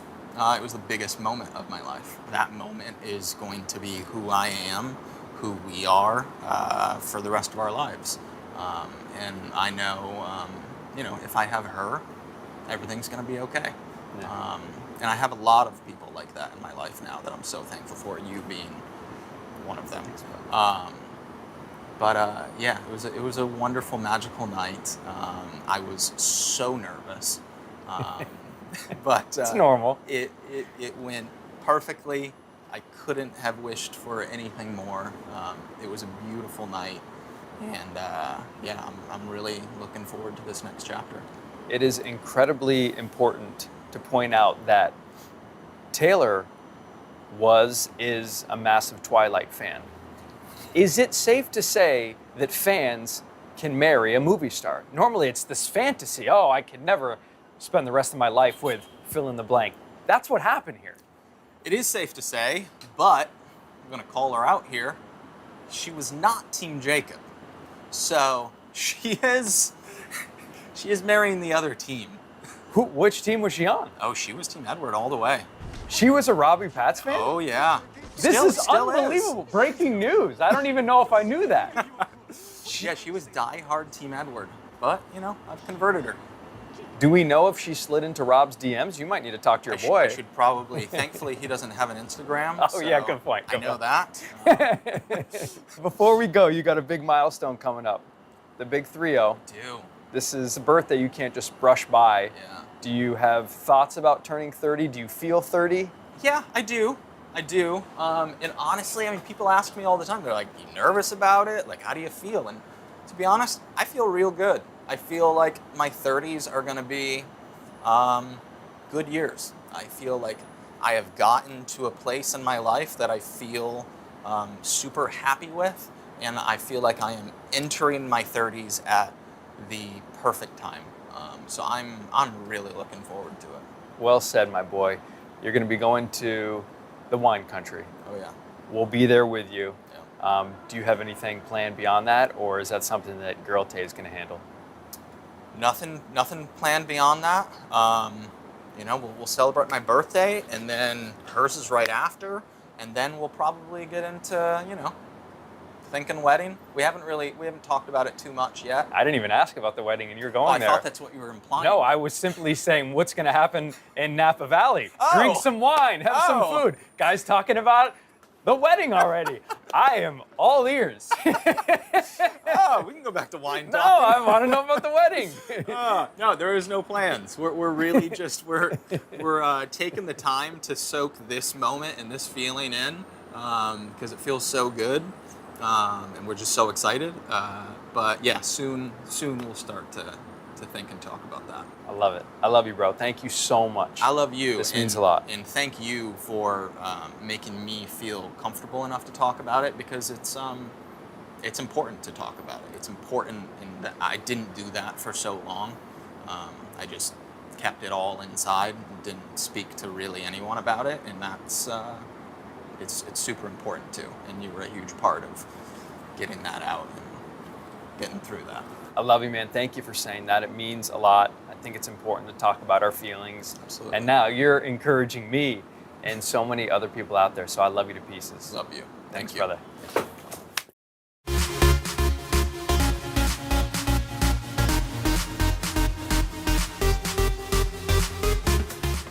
Hi, everybody, and a big thanks in advance here for joining us on another fun-filled edition of Pop Start Plus. On the show today, I'm catching up with a music superstar and good buddy, the one and only Pink. Plus, what kind of advice has Sterling K. Brown given to the younger stars of the show This Is Us? We We got the answer from Niles Fitch, who plays younger Randall Pearson.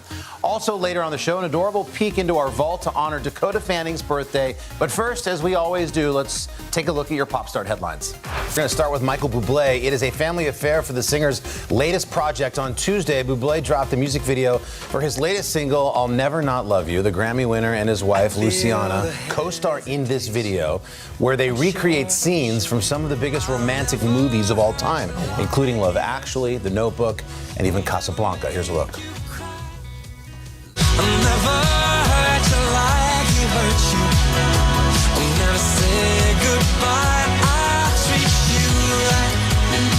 I'll stand by you.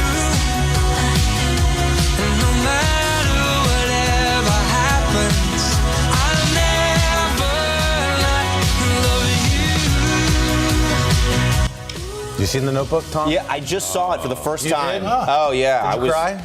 There were tears. Of It was course. misty. I was a little misty-eyed. Yeah. It gets better. The story, though, the video ends with Luciana revealing a baby bump. Oh. And the couple uses this whole music video thing to announce they're expecting baby number 4. Wow. So huge congratulations going out to the Bublé family that we love. He's such a good guy. Yeah, the best. Next up, John Mayer. Earlier this week, the singer called in a last-minute favor when his drummer tested positive for COVID ahead of their big concert here in New York at Madison Square Garden. But the question is, who can you call in the 11th hour to play a giant show in New York City?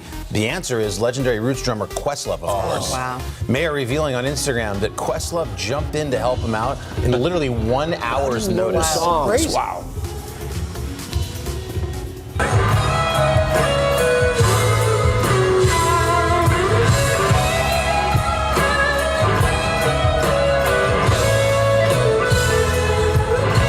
That's how good Questlove is. Because this stuff gets jammy. You know, John's stuff is... John Mayer can get kind of jazzy. Yeah. Definitely. And it's not like you gotta standard. Follow. You have to know that. If anybody can do it, it's If anybody can do it, it's Questlove. Absolutely. Cool. It's amazing. Next up, Drew Barrymore. It's official. Drew's got the beat. The actress and Go-Go's superfan was gifted the best birthday surprise when her favorite band stopped by the Drew Barrymore show on Tuesday. Watch this. Okay, I'm seeing in the prompter there's a surprise for me that oh God. So Drew, we love you so much, and we've just fallen in love with you all over again so many years later. And so we want to invite you to be the 6th Go-Go. Wow, that's right. Wow. Wait, is she going to perform? I don't know where this goes. The Go-Go's would add Drew to the group. It makes some sense. She did introduce the band to the Rock and Roll Hall of Fame just last year, so I know that meant a lot to her, and that's pretty darn cool. I would quit my talk show and go on tour with them. I would take them up on that. Her birthday, 2/22/22. That's right. Yeah. Next up, the Kardashians. They are back. Great. Just 8 months, contain your excitement. After wrapping their long-running reality show, the family's returning to your TV screen near you with a new series. The first official trailer for the project, teasing what the 5 famous sisters and momager Kris Jenner have been up to, if you didn't know, since we last kept up. Can you believe this is day 1? Literally, this is insane.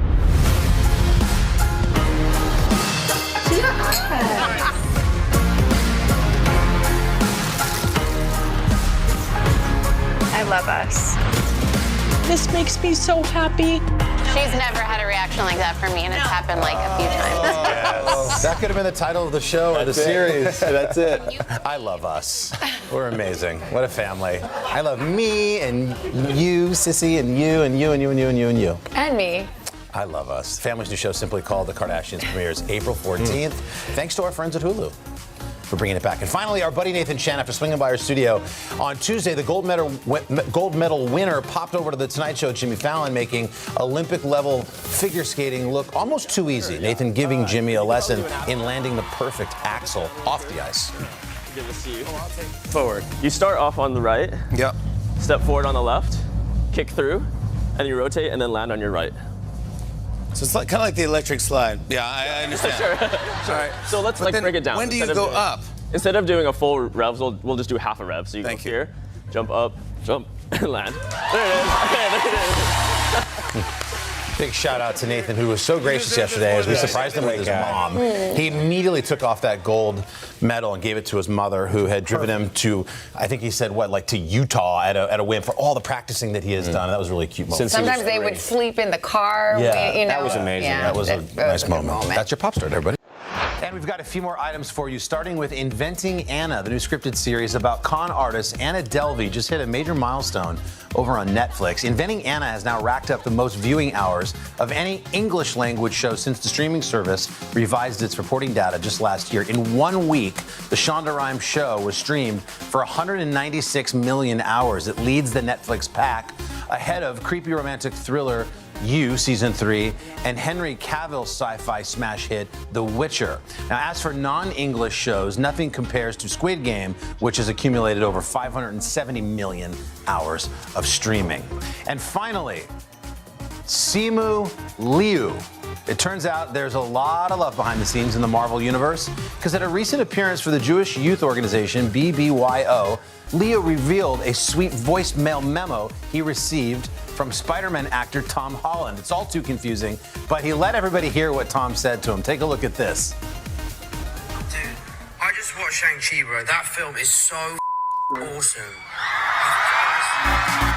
That was after Tom Holland had just watched Shang-Chi and left him that message. That's pretty good. Sounds like the beginning of a beautiful friendship. By the way, we should keep our fingers crossed for a little mashup, Shang-Chi and Spider-Man. That would be awesome. Those are your Pop Star Plus headlines. Next up, looking forward to sharing my enlightening conversation with Grammy winner and mom, Pink.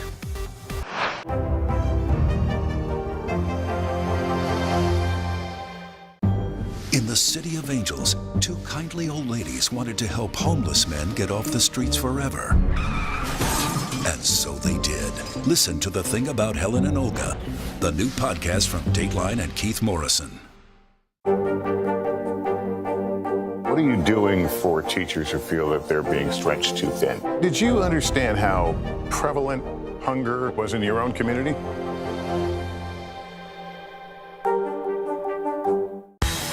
These days, the news never stops.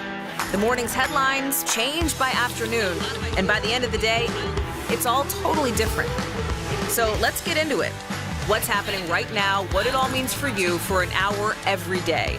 I get it. I know that it can be hard to keep up. So let's get started together and go from there. Hey, I'm Hallie Jackson, and we have a ton going on tonight. Here's the deal.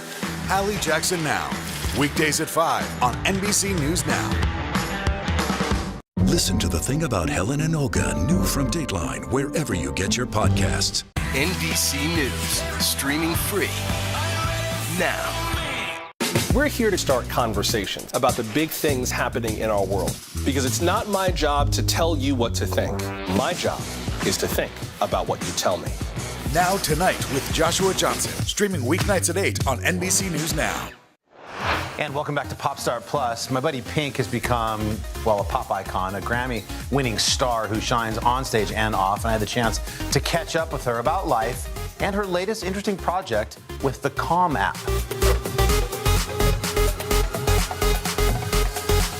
We don't talk often, but when we do, it always reminds me of why she's one of my favorite people. And it's always great to hang with her. She's teaming up this time with the great meditation and mental wellness app that a lot of people use. I do, Calm.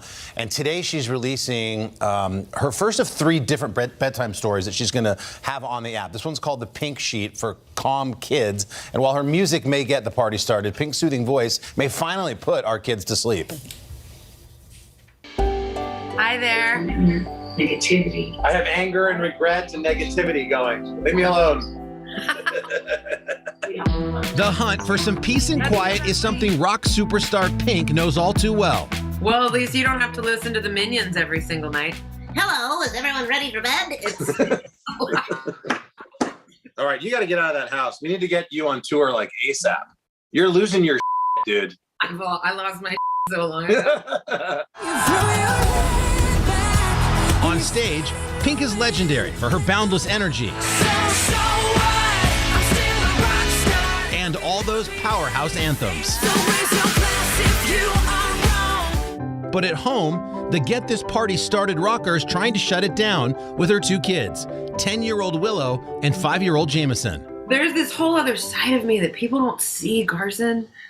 No, our bedtime routine is sumo wrestling, so I totally understand why you would feel that way about me. So now, Pink is teaming up with Calm, a relaxation and meditation subscription-based app. Ring had always wanted to be a performer, a rock star. It works every time you talk. Now I'm just gonna pass out. Hi, this is Pink, and I've got a bedtime secret. Lending her famous pipes to children's bedtime stories. Because for many families, the struggle is real, just trying to get their kids to sleep. And that includes me.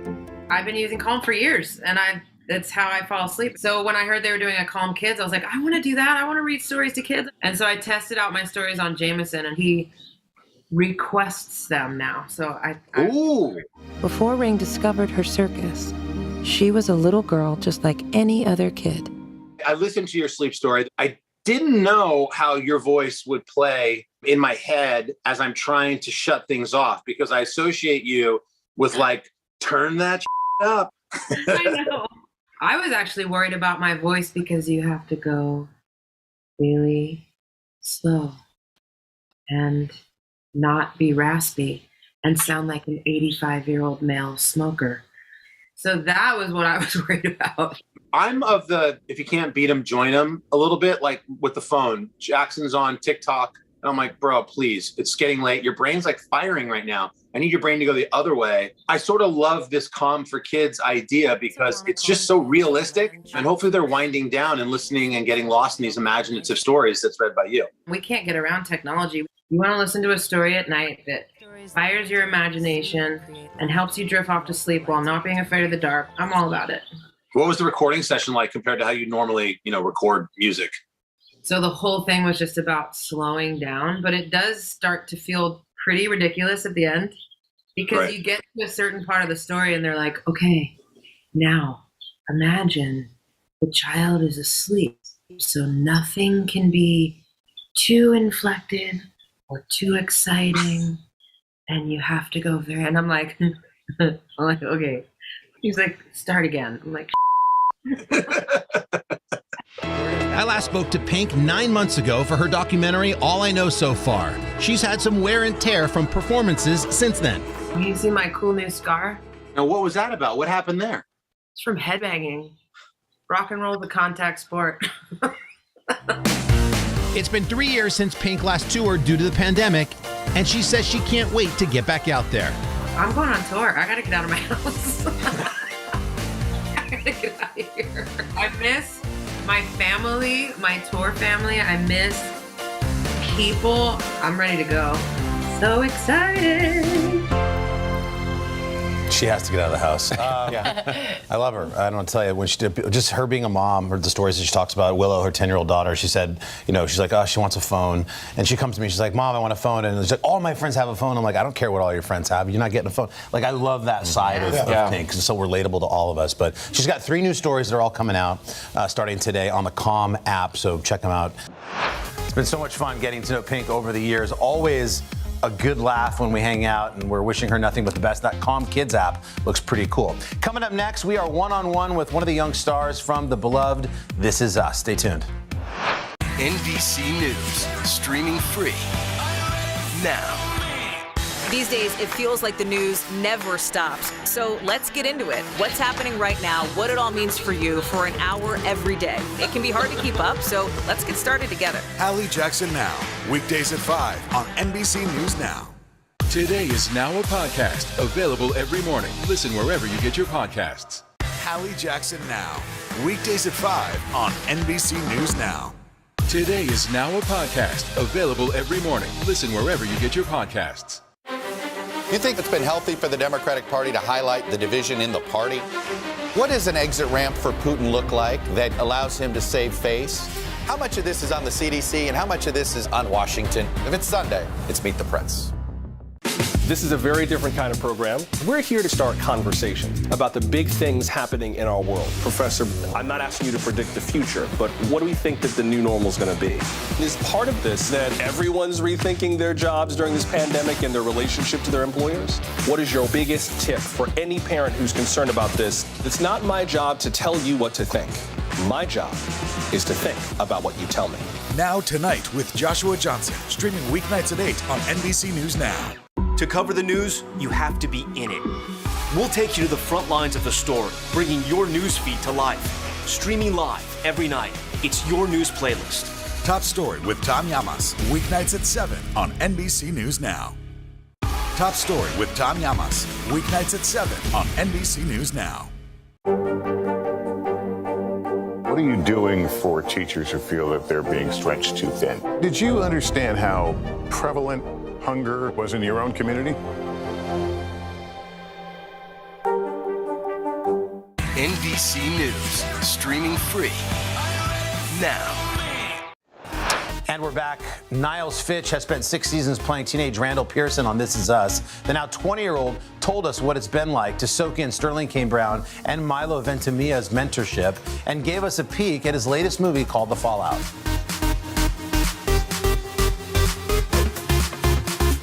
I've been able to build a family through This Is Us stuff. It's been a learning experience. I feel like there's been a lot of ups and downs, a lot of scary moments, a lot of happy moments. No one person has had the greatest impact on my life. No one person could be my MVP, my most valuable person. Oof. Shh, hush, go on now. When it comes to being able to contact Milo and Sterling for advice, it's been such an amazing time. And I feel like it's kind of prepared me to, in a way, become a man. So I'm sad, but excited to finish this because, you know, everything good must come to an end. A British anthropologist named Robin Dunbar wrote, "We meet approximately 3 new people a day. That's 1,095 people a year. I'm 17, which means I've met 18,615 people so far. So how am I supposed to pick the most impactful one out of 18,000?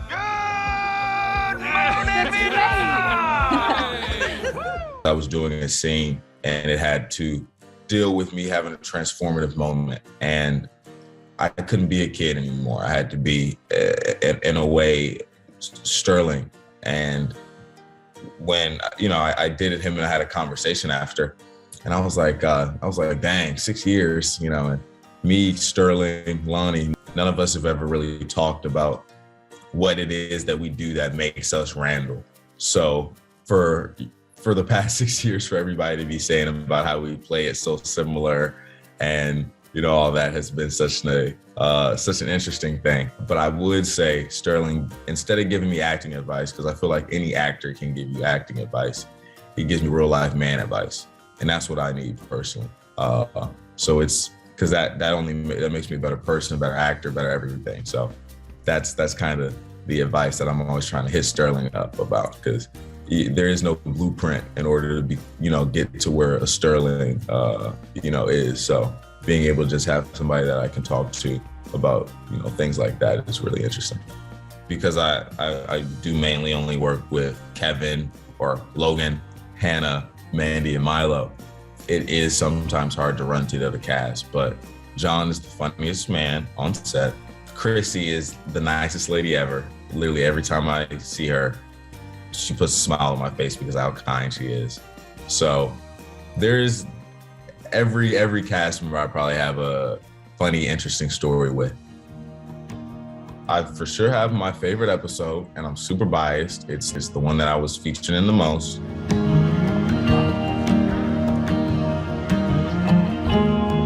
Let's go find the library. Okay. Me and Milo got to go to Washington, D.C.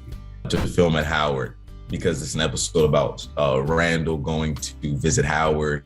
It was the most fun I'd had. I was maybe 16, 17 at Howard with friends. It was a very fun time for me. That's nice. Yeah. RP at HU. You still rocking that box, man. I told you about that. I like it. I can't wait to show you around, man. 6 years of doing This Is Us, when it comes to the character, I'd say be yourself. I think I spent a lot of years when I was younger thinking that there was some type of way to be cool, but cool doesn't benefit happiness. Cool is something that other people put on you. But I know after playing Randall for all them years, even though he was sometimes socially awkward and had his quirks and all that, he was happy. You know what I'm saying? That's what I learned about in my 6 years of playing Randall, to be more confident about myself like he is, be a perfectionist. I've been doing this just for 6 years, and one day I'm gonna finish it, and I'm gonna wake up and they're gonna be like, what's next? So I think that taught me to never get lost in the moment. That's why I'm at SC right now for filmmaking, because I'm trying not to get lost in the moment. Always trying to be prepared for something else, so I can, when you say what's next, I already got my answer for you.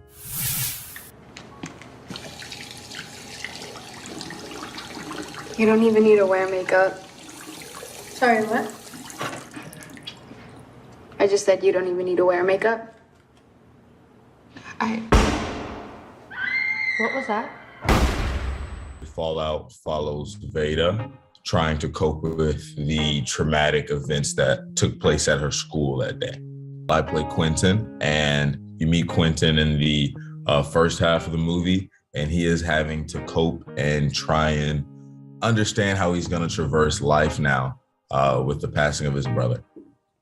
To prepare for the role of Quentin, I did a lot of research on school shootings, things that had happened as of recent. And then I had personally, I've lost my father, not to gun violence. There is a particular feeling of loss I feel like is universal. It was a little bit more easy to tap into that.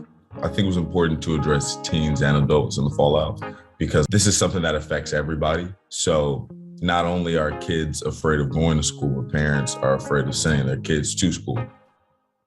Being a part of a movie that touches a topic like this, and it being so prevalent growing up, when I first read the script, I just wanted to make sure it was done in the right way, to where it wasn't romanticizing or Hollywooding something that is so terrible. So for me to see the response and for people to have not taken it like that, I think that's where my happiness lies, that they understand that there was care put, into this movie when creating this because of the sensitive topics that are talked about. I hope when people watch The Fallout, they're taking away that love conquers all, to communicate, because I feel like a lot of the issues that we see Maddie and Jenna go through, the issues that we're seeing Jenna go through with her mother, the communication issues that her and I later have that we talk about. I think that's something that we don't do a lot. We don't really talk or listen. So I would really recommend doing that after watching the movie. It's therapeutic in a way. We should mention The Fallout is streaming on HBO Max, and of course you can catch the final season of This Is Us Tuesday nights on NBC. Coming up, we're heading into today's vault to mark Dakota Fanning's birthday. Next. Top Story with Tom Llamas, weeknights at 7 on NBC News Now. What are you doing for teachers who feel that they're being stretched too thin? Did you understand how prevalent hunger was in your own community? What happened here is a story of loss and salvation. There were residents who hung on for dear life. This is where you took shelter, in this closet. I took shelter right in this closet right here. Rioters banged down one of the doors. Have you found a way to reconcile it a year later? It really hurt to see this place that I love so much treated with such disrespect. Was it an act of cleaning or an act of healing?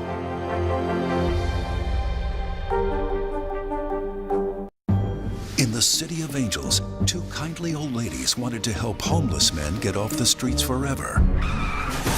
And so they did. Listen to The Thing About Helen and Olga, the new podcast from Dateline and Keith Morrison.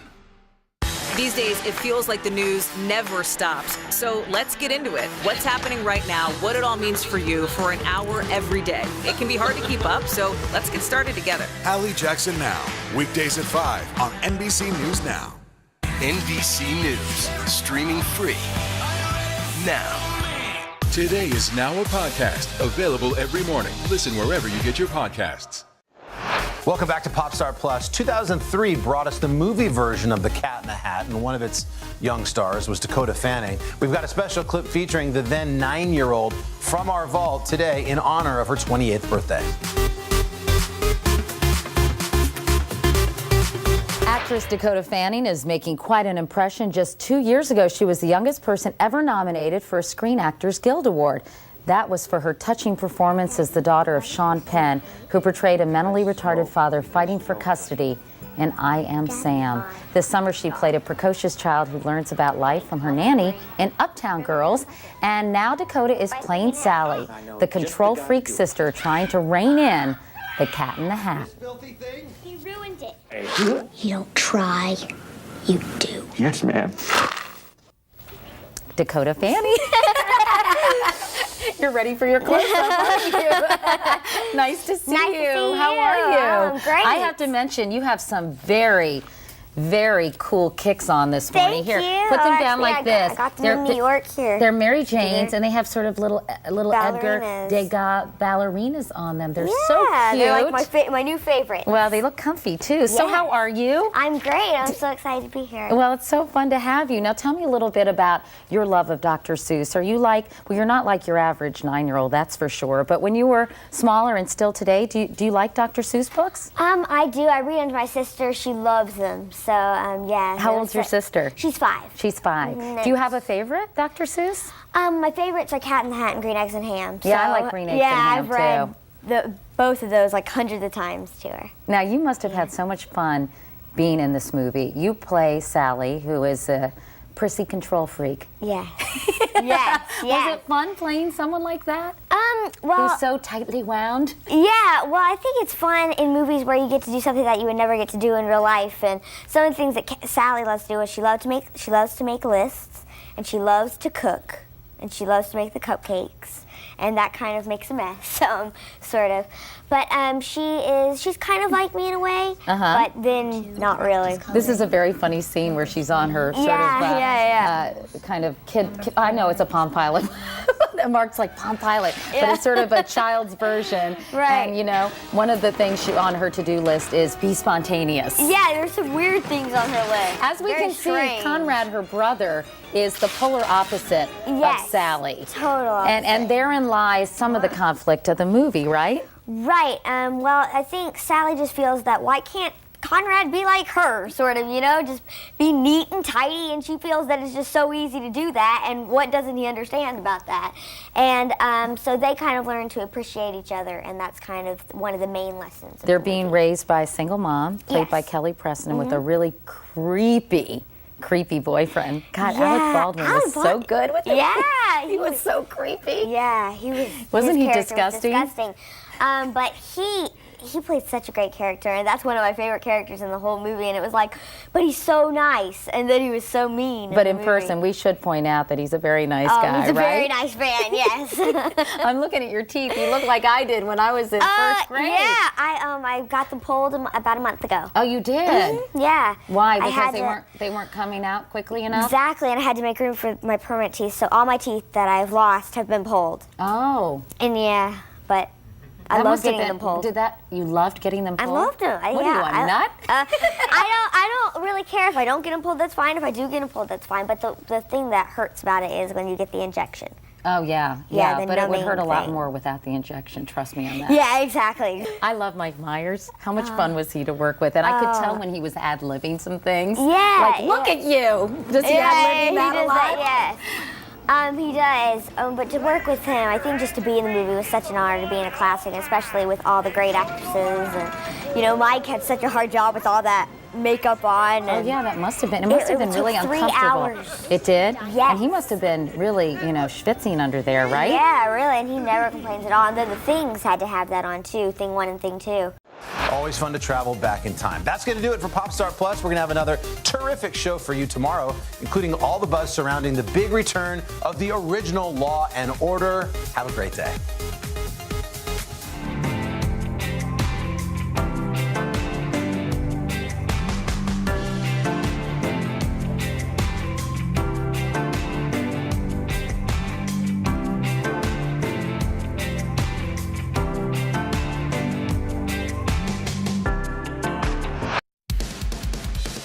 Hello, friends out there watching Today All Day. This is Today in 30, and I'm here with my pal Willie Geist. Always happy to be with you, Savannah. Hoda's out on assignment. We've got a lot going on this morning. Of course, we're starting again with the escalating crisis in Ukraine. Russia advancing even more troops overnight despite new sanctions announced by President Biden. We'll have the very latest and our conversation with the former U.S. ambassador to Russia. Then, are you still working from home? Well, we've got a story you're probably going to want to see. It's about how your bosses could be monitoring what you're up to.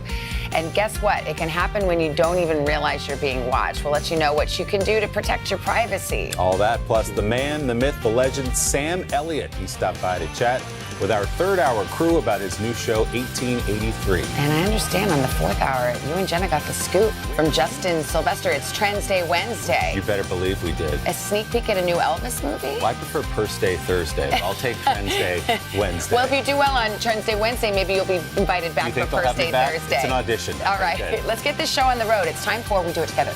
Today in 30. Let's get it started with NBC's chief foreign correspondent, Richard Engel, who is inside Ukraine. Richard, good morning. Good morning, Savannah. We've been talking a lot recently about these separatist enclaves and the risks of a wider conflict. Here in the trenches, it's a lot easier to understand what is going on. So these trenches were dug by and are controlled by Ukrainian soldiers. On this side is Ukraine. This is government-held area and extends all the way to Eastern Europe. But just on the other side of these trenches, and if we go up here, you can see it a little better, starting from about 1 mile from here is the separatist enclave. And then behind that is Russia.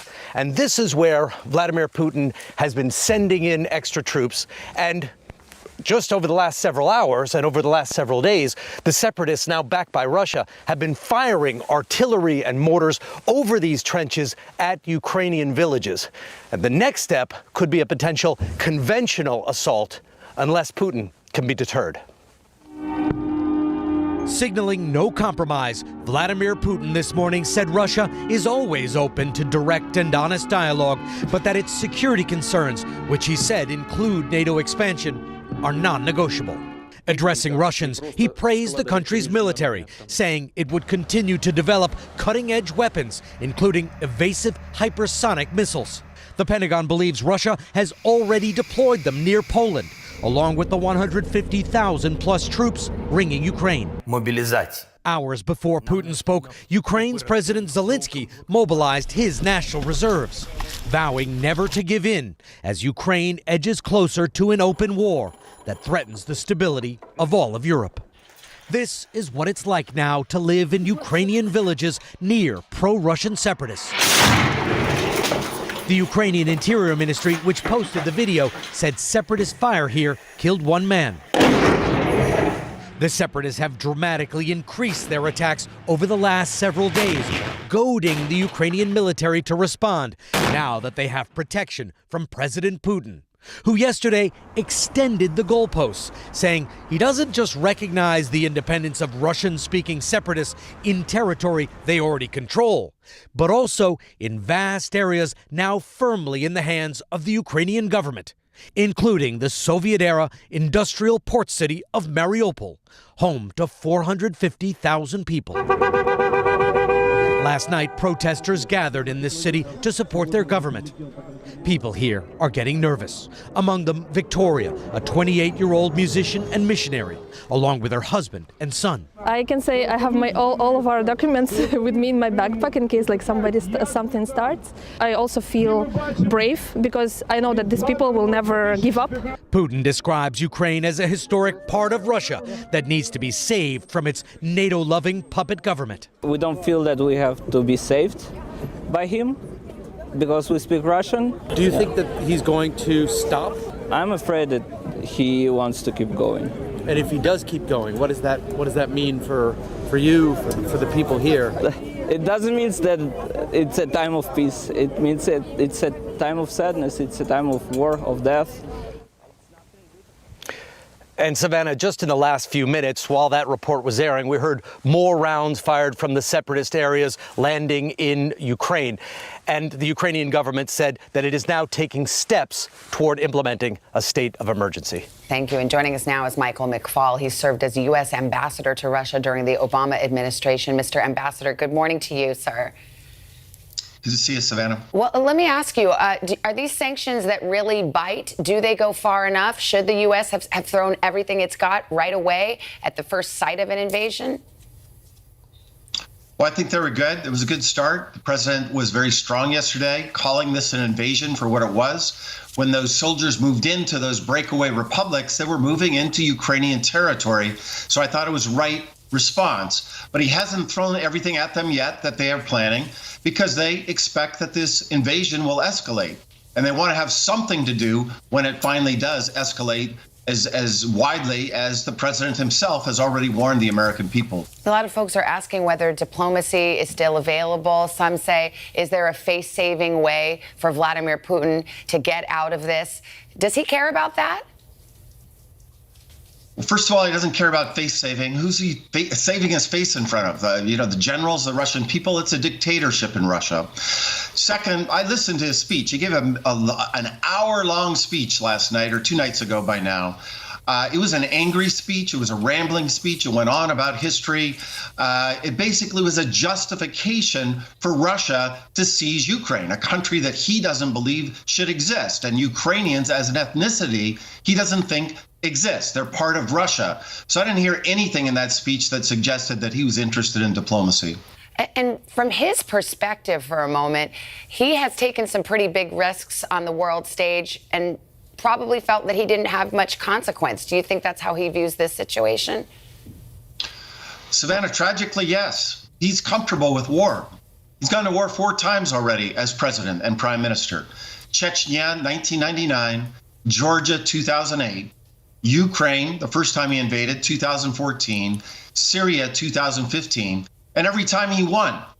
So that tempts him, that emboldens him tragically to take this risky behavior. And I think he thinks that war serves his interests. And so what does the U.S., what does the West, what does NATO really have to respond to this? Well, tragically, let's be honest, not very much. The president has said we're not going to go to war with Russia over Ukraine. He has done, I think, the cards he has in his hands, he's played well. So the sanctions that are coming, I think, will be comprehensive and difficult for the Russian economy. 2, he's given military assistance to the Ukrainians. That's the right thing to do. And 3, as you just reported, you just showed us, they've bolstered NATO forces on the frontline states vis-a-vis Russia. But having said all that, that is not enough to deter Putin. Tragically, I think he's going to go in. He's going to go in big. And this will probably be the largest war in Europe since 1939. Ambassador McFaul, you've sat face-to-face with Vladimir Putin many, many times. Disturbing perspective, but a good one to have. Thank you so much for your time. This is a very different kind of program. We're here to start conversation about the big things happening in our world. Professor, I'm not asking you to predict the future, but what do we think that the new normal is going to be? Is part of this that everyone's rethinking their jobs during this pandemic and their relationship to their employers? What is your biggest tip for any parent who's concerned about this? It's not my job to tell you what to think. My job is to think about what you tell me. Now Tonight with Joshua Johnson, streaming weeknights at 8 on NBC News Now. What are you doing for teachers who feel that they're being stretched too thin? Did you understand how prevalent hunger was in your own community? For breaking news in our changing world, download the NBC News app. In the City of Angels, 2 kindly old ladies wanted to help homeless men get off the streets forever. And so they did. Listen to The Thing About Helen and Olga, the new podcast from Dateline and Keith Morrison.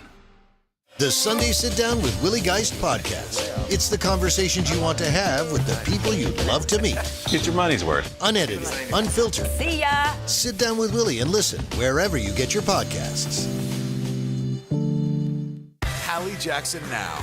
Weekdays at 5 on NBC News Now. Today is now a podcast, available every morning. Listen wherever you get your podcasts.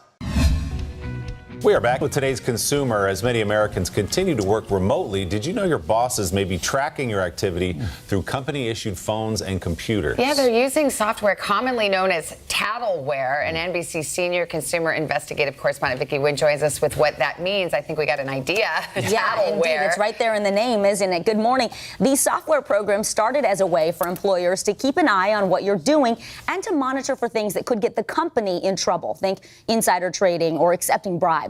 Well, this software, also known as bossware, is now much more common on our tablets, laptops, and phones.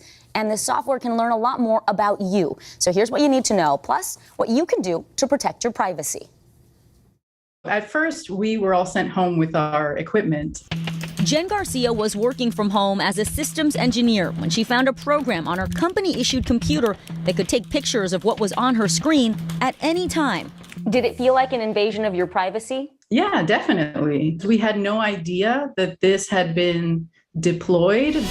In fact, if you work at a company with more than 500 employees, Harvard business ethics professor J.S. Nelson says you should expect some form of surveillance software to be on your devices. You definitely need to think about being photographed, listening through your microphone, keystroke logging software. So recording what you are typing at any given time, what websites you're going to, who you're communicating with. The scenarios you're describing are scary, but are they actually happening?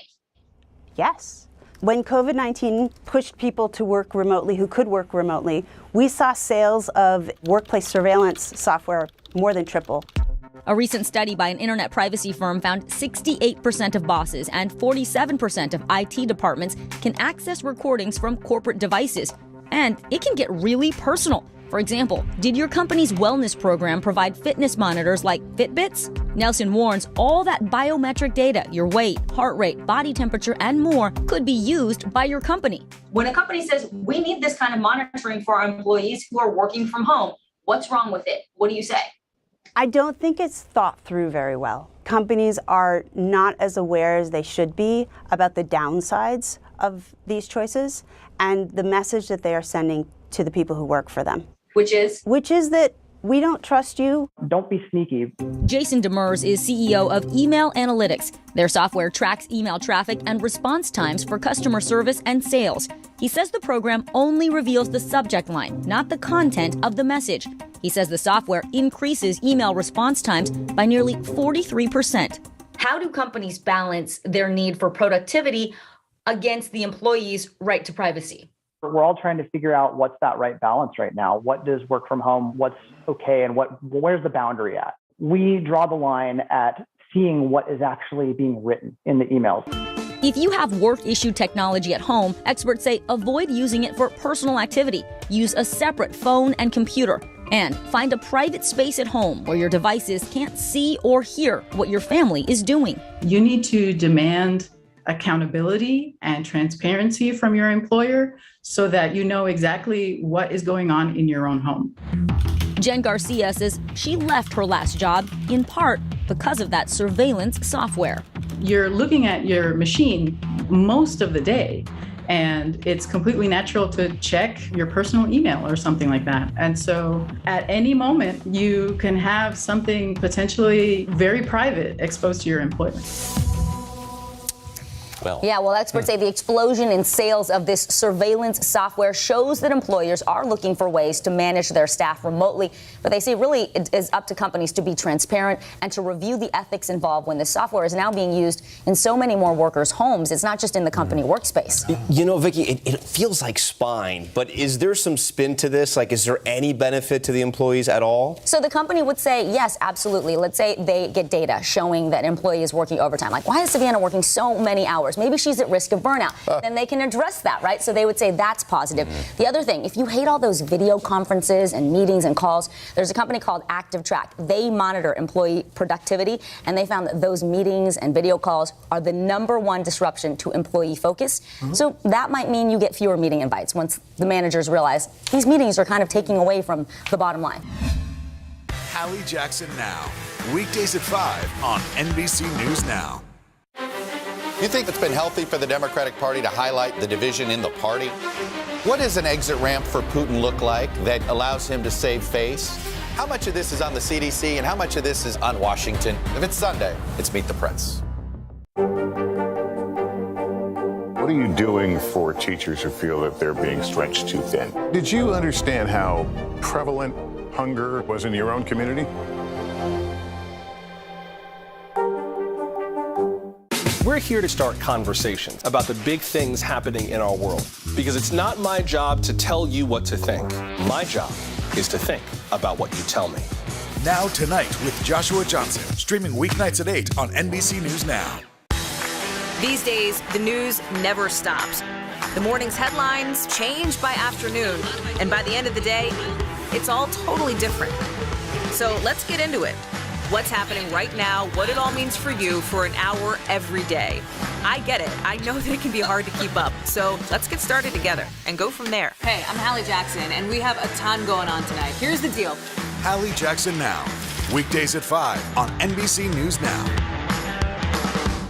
We're here to start conversations about the big things happening in our world, because it's not my job to tell you what to think. My job is to think about what you tell me. Now Tonight with Joshua Johnson, streaming weeknights at 8 on NBC News Now. These days, it feels like the news never stops. So let's get into it. What's happening right now, what it all means for you for an hour every day. It can be hard to keep up, so let's get started together. Hallie Jackson Now, weekdays at 5 on NBC News Now. For breaking news in our changing world, download the NBC News app.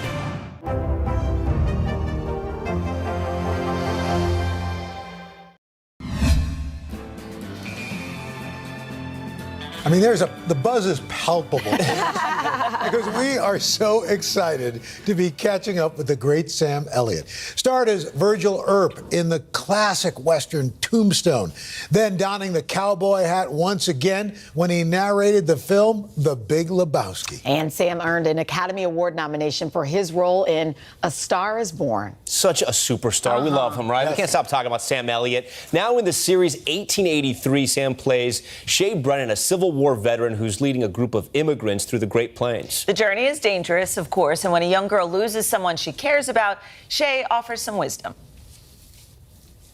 An Apache scout told me once, when you love somebody, you trade souls with them. They get a piece of yours and you get a piece of theirs. But when your love dies,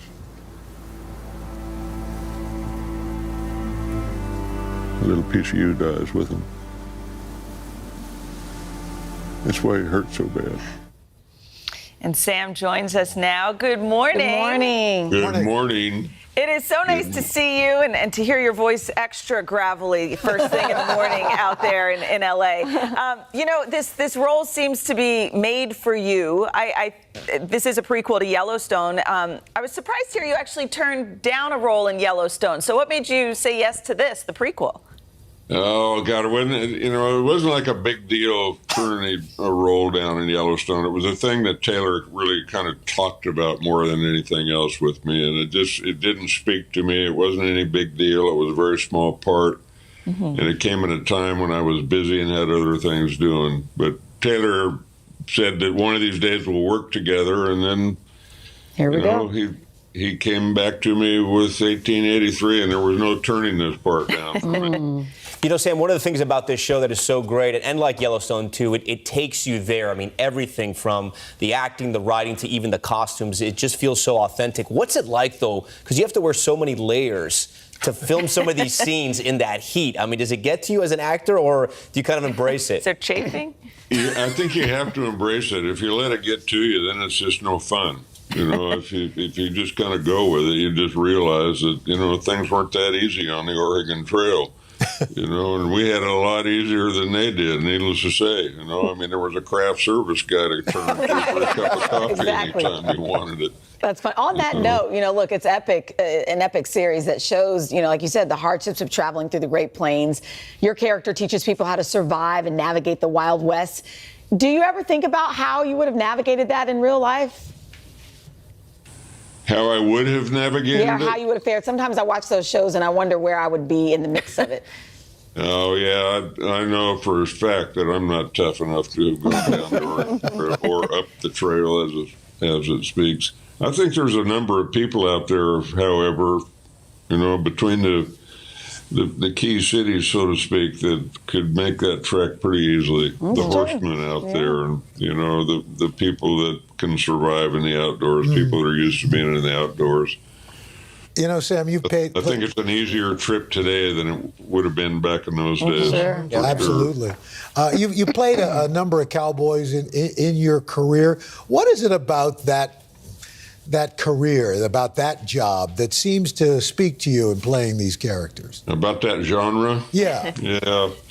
I don't know, Al. I think on some level it's a simplicity of that form. Things are pretty black and white in Westerns, and at least they always have been to me. There's not a lot of gray area, although there's a film out there this year that's all gray as far as I'm concerned, in the picture called The Power of the Dog. Yeah. It's a classic struggle on some level. The ways I've always looked at Westerns, and it's man against man, it's man against himself, and man against nature. And I just think that those three struggles have spoke to me since I was a little kid and fascinated me, and I think they make for great entertainment.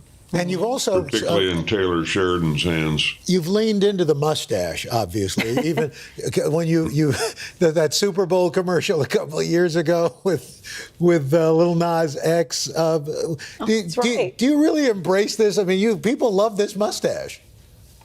Yeah, it's a weird thing, isn't it? I mean, it's just hair on somebody's lip, And it's like I'm comfortable with it or without it. I've worked without it a number of times over the years, and I work with it now. I'm doing a thing on a show called Family Guy, in which a mustache is a big part of it. The guy runs a ranch on which he raises mustaches. Oh, perfect. So, I mean, looking back at your career, it's so impressive. Over 50 years in this business. Thank Do you ever lay in bed at night and think, I still want to do this, or I wish I could, tackle this genre? Oh, I don't know. I think I'm just grateful to still be at it. There's a lot of things. The one thing about doing all these Westerns over the years, I feel like I've kind of boxed myself in terms of what people think maybe I'm capable of doing or what I'm right for. But it's a self-imposed kind of thing it's served me well. Yeah, because I just we love like it, doing though. good Keep work. doing it, I like we love doing it. good work. Pardon? I said we love it, so keep doing it.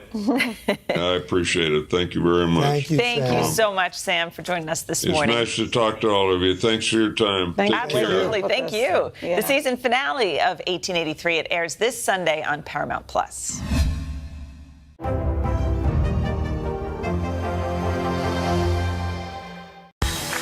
These days, the news never stops.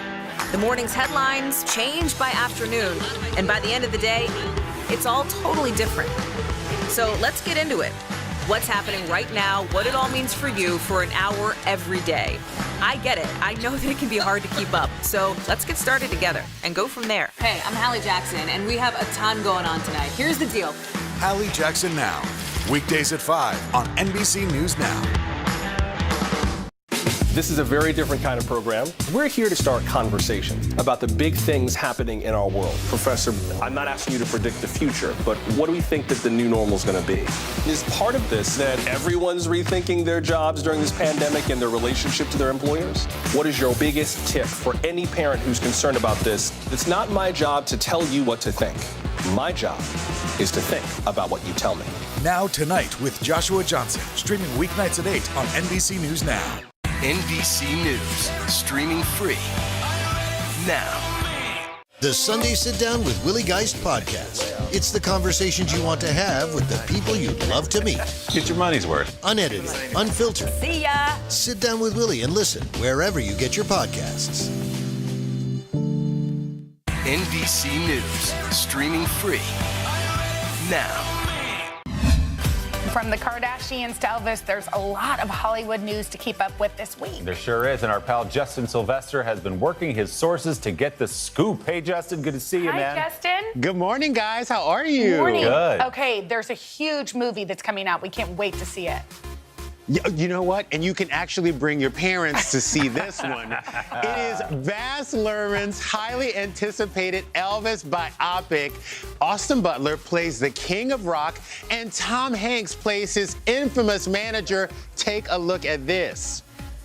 Get a haircut, buttercup! In that moment, I watched that skinny boy transform into a superhero.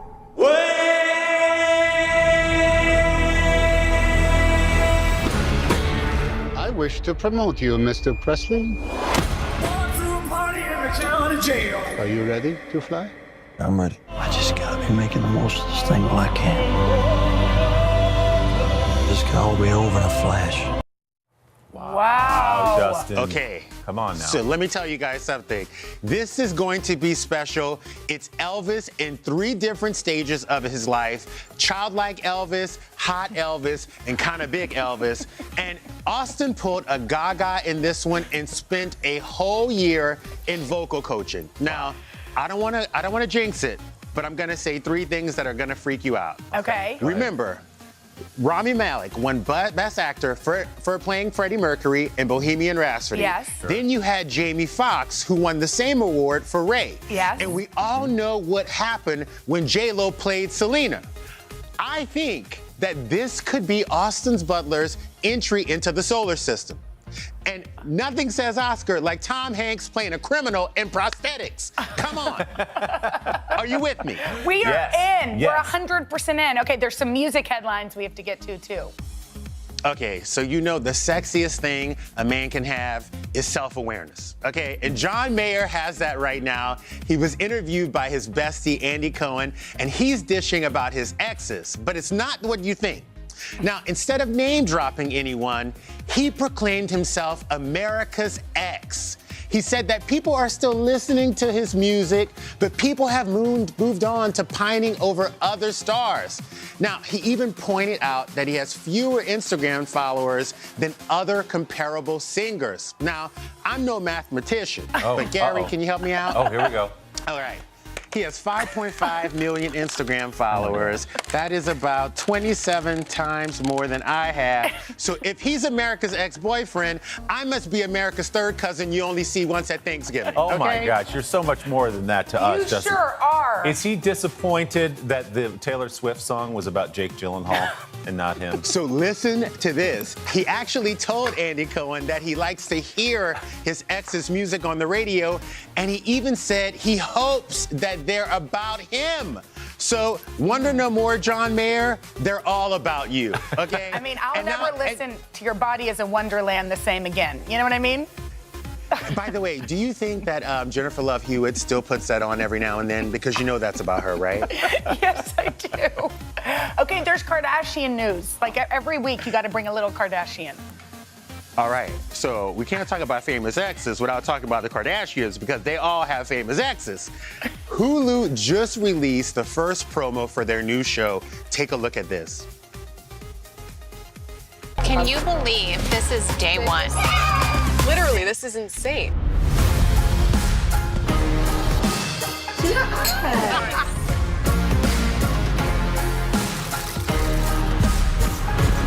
I love us.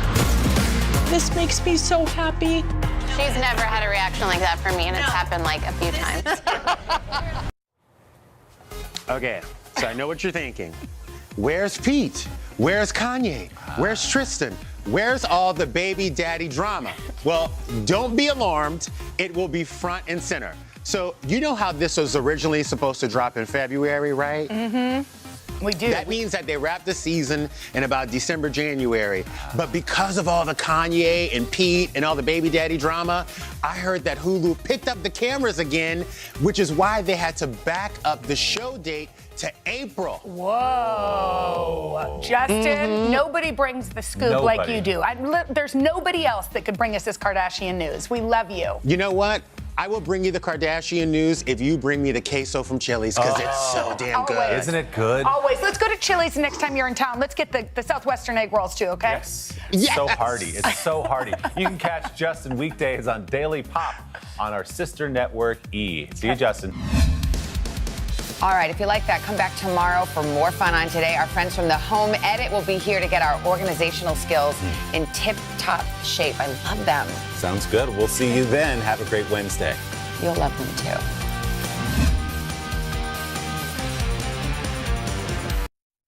I love the city of Baltimore. I've been coming here for years, and if there's one thing I know, the city of Baltimore is serious about his crab.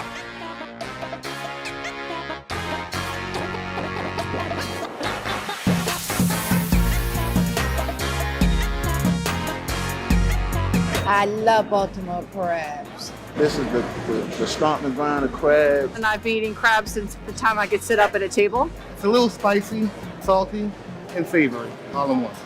If I could describe the taste, you can't. You just have to try it. You just have to try it. It's time to head out of Studio 1A and hit the road for a new kind of culinary adventure. Follow me as I taste some of the most iconic foods around the country and meet the families behind them. Together, we're going to learn how a good meal has the power to connect us to our past, our future, and each other.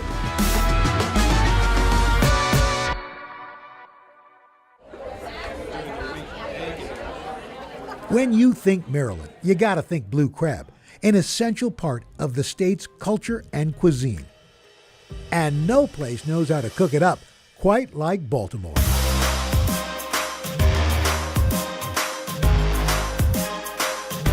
I mean, just as many ways as you can count, you can find ways to eat crab. Of course, there's your basic, your steamed crab with the beautiful spices, and you just start whacking that bad boy. You can get all that beautiful meat out. You can get canned crab if you'd like. Of course, there's also the fabulous crab mac and cheese with a hot dog. There's the crab dip, there's your crab soup, and of course, the king of crab, the crab cake. Yes, but this is a cake that needs no icing.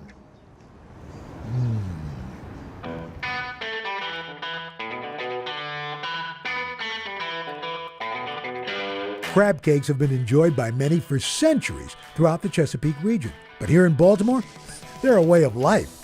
And one of the city's most popular go-tos is tucked away just inside the world-famous Lexington Market. We're headed back to Houston today, and we wanted to have the best crab cake in town. We're from Orlando, glad to be here. People have been coming to Fayetteville's for years. Yes. Ever since I was little, and I'm 25. People from all around the world come here to Baltimore just to grab a bite of the famous Fayetteville's crab cake. It's made with fresh Maryland crab and family love.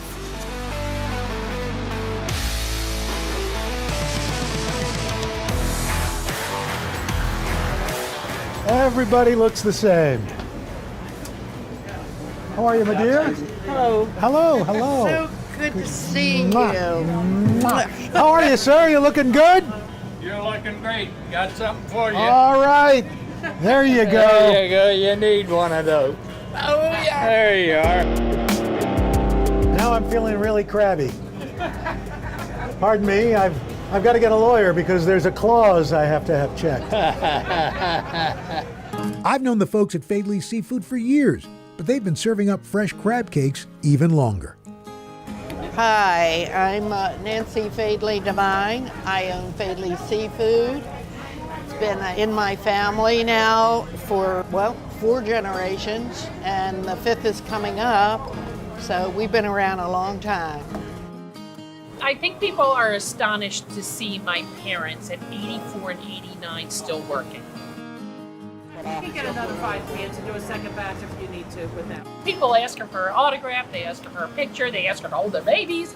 You know, it's really fun. I mean, here's this company that's been part of Baltimore for over 130 years. Right. What is it about your place that has people coming back? Right. I think it's that people come in here and go right away. There's a warmth.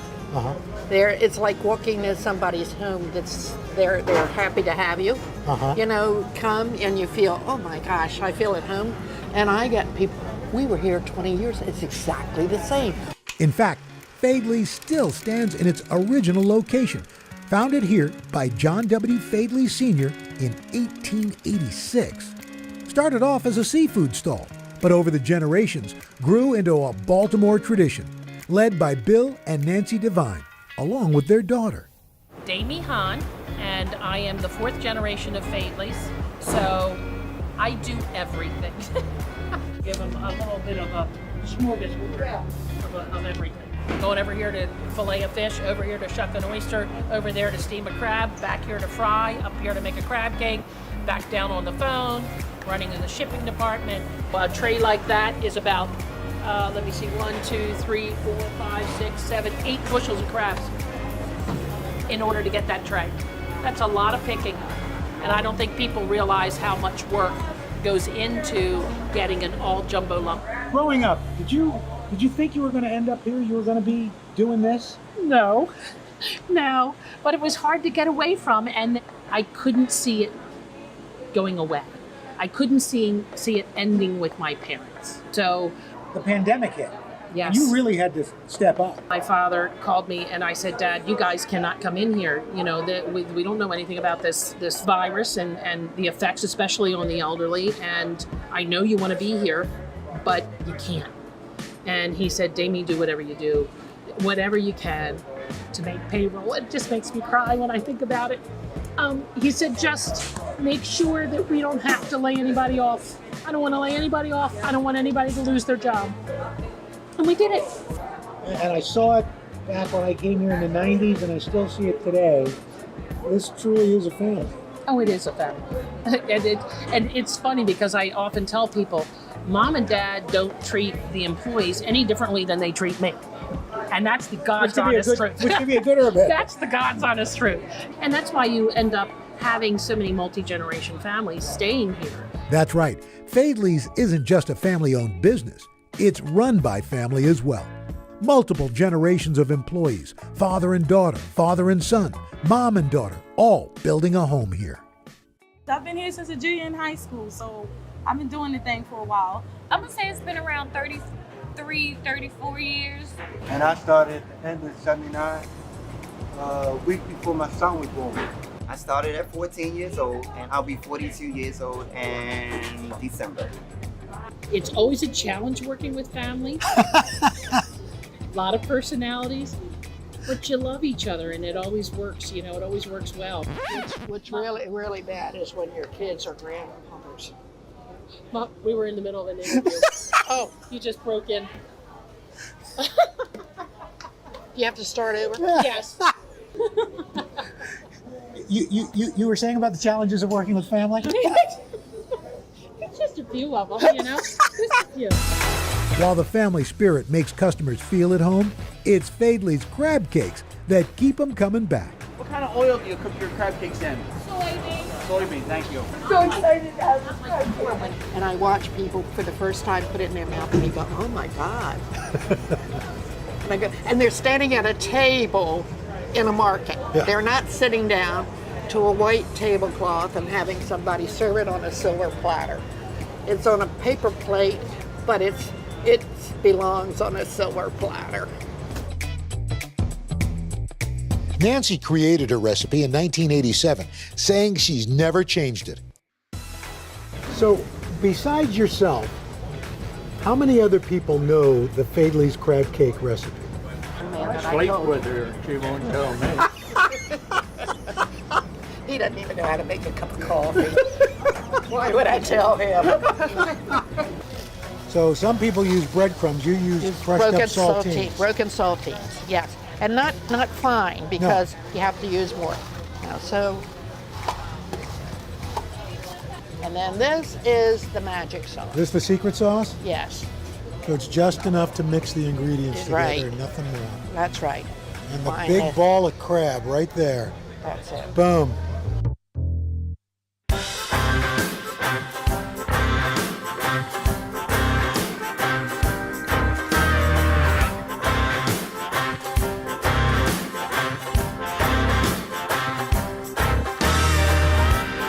Look at this. Oh, boy.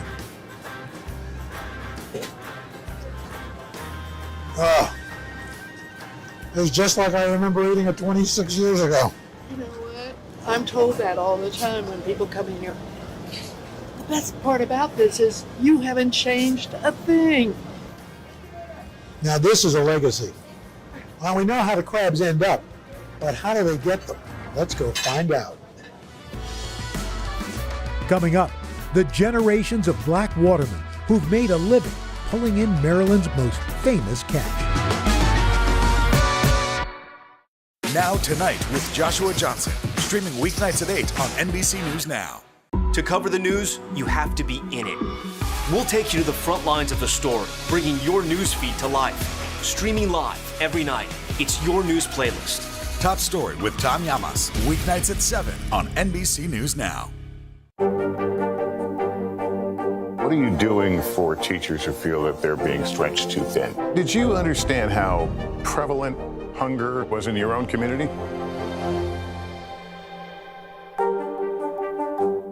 These days, it feels like the news never stops. So let's get into it. What's happening right now, what it all means for you for an hour every day. It can be hard to keep up, so let's get started together. Hallie Jackson Now, weekdays at 5 on NBC News Now.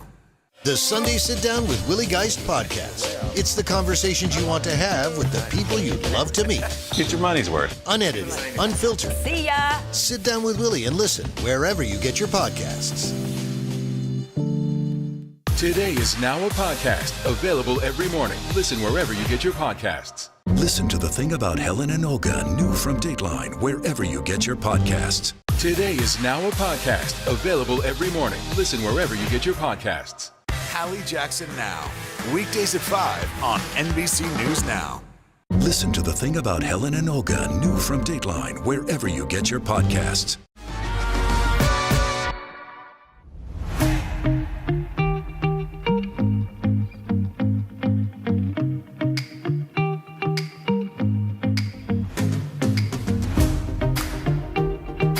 The Chesapeake Bay men and women who work these waters are probably just as famous as the legendary catch that they pull out. And in fact, it's backbreaking work that is passed on from generation to generation, including Blackjacks. Those were the black watermen who worked these waters all the way back into the 1800s and are a vital part of this community. The Chesapeake Bay is home to a vast variety of seafood, but none as valuable or as well known as the blue crab. The catch here makes up over a third of the nation's supply, and on average, more than 50 million pounds of blue crabs are harvested from the bay. I'm Captain Tyrone Meredith, charter boat captain, owner and operator of the Island Queen II. Captain Meredith knows these waters well. He grew up on them. I'm the fourth generation waterman, and my great-grandfather, he worked on the water, my grandfather, and my father. We've been here ever since the 1860s, making a living, working on the Chesapeake Bay.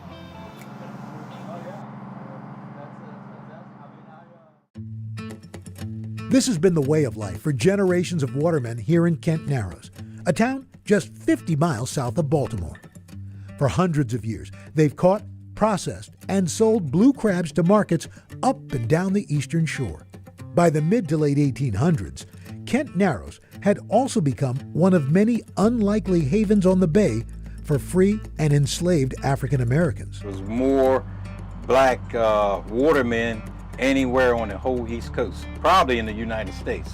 Those watermen, also known as Blackjacks, forged their path to liberation on the water. Their expertise essential to the booming seafood industry.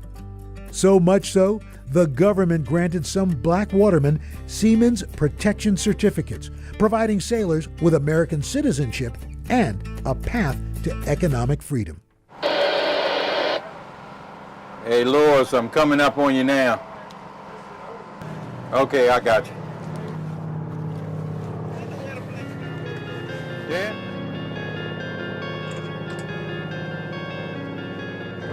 Howdy biting today? This morning it did pretty good. Well, being out here is your own boss. You do what you want to do and got nobody to tell you, go get me this or go get me that. 75-year-old Lewis Carter still finds that same sense of freedom on the water today. He's also one of the last generations of black watermen alive. Every morning before the sun rises, he sets out to catch crabs in the bay. I started in 1961, I was about 15, and I've been at it ever since. Right now, I'm going down the line, and when I get to the other end, I'll throw it off. Crabs will come up on that bait. The pressure from the water pushes them back in this dipper. Okay, these are the big, large males. You put them in one basket. That's a female with red claws. Put them in one basket.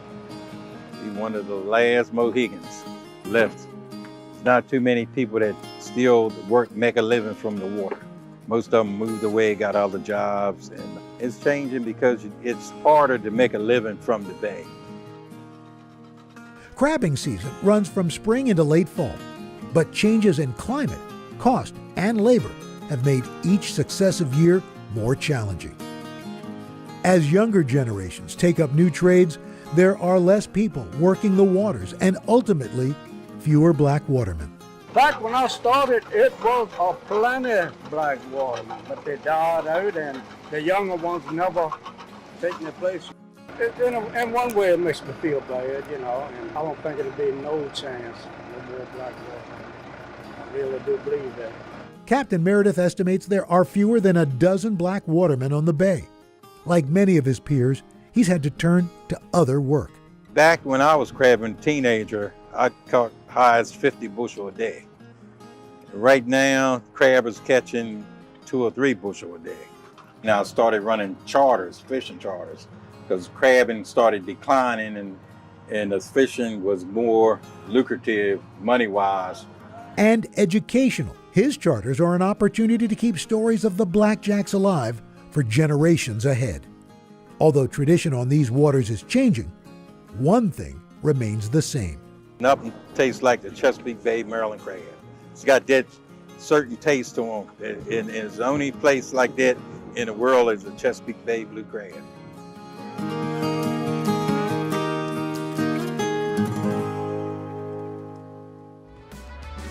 Next, an up-and-coming Baltimore chef inspired by his family's love of cooking.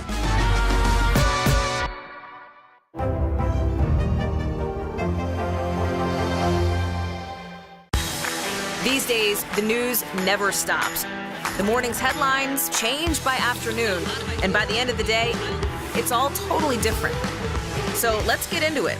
What's happening right now, what it all means for you for an hour every day. I get it. I know that it can be hard to keep up. So let's get started together and go from there. Hey, I'm Hallie Jackson, and we have a ton going on tonight. Here's the deal. Hallie Jackson Now, weekdays at 5 on NBC News Now. In the City of Angels, 2 kindly old ladies wanted to help homeless men get off the streets forever. And so they did. Listen to The Thing About Helen and Olga, the new podcast from Dateline and Keith Morrison. NBC News, streaming free now. We're here to start conversations about the big things happening in our world, because it's not my job to tell you what to think. My job is to think about what you tell me. Now Tonight with Joshua Johnson, streaming weeknights at 8 on NBC News Now. What happened here is a story of loss and salvation. There were residents who hung on for dear life. This is where you took shelter, in this closet. I took shelter right in this closet right here. Rioters banged down one of the doors. Have you found a way to reconcile it a year later? It really hurt to see this place that I love so much treated with such disrespect. Was it an act of cleaning or an act of healing?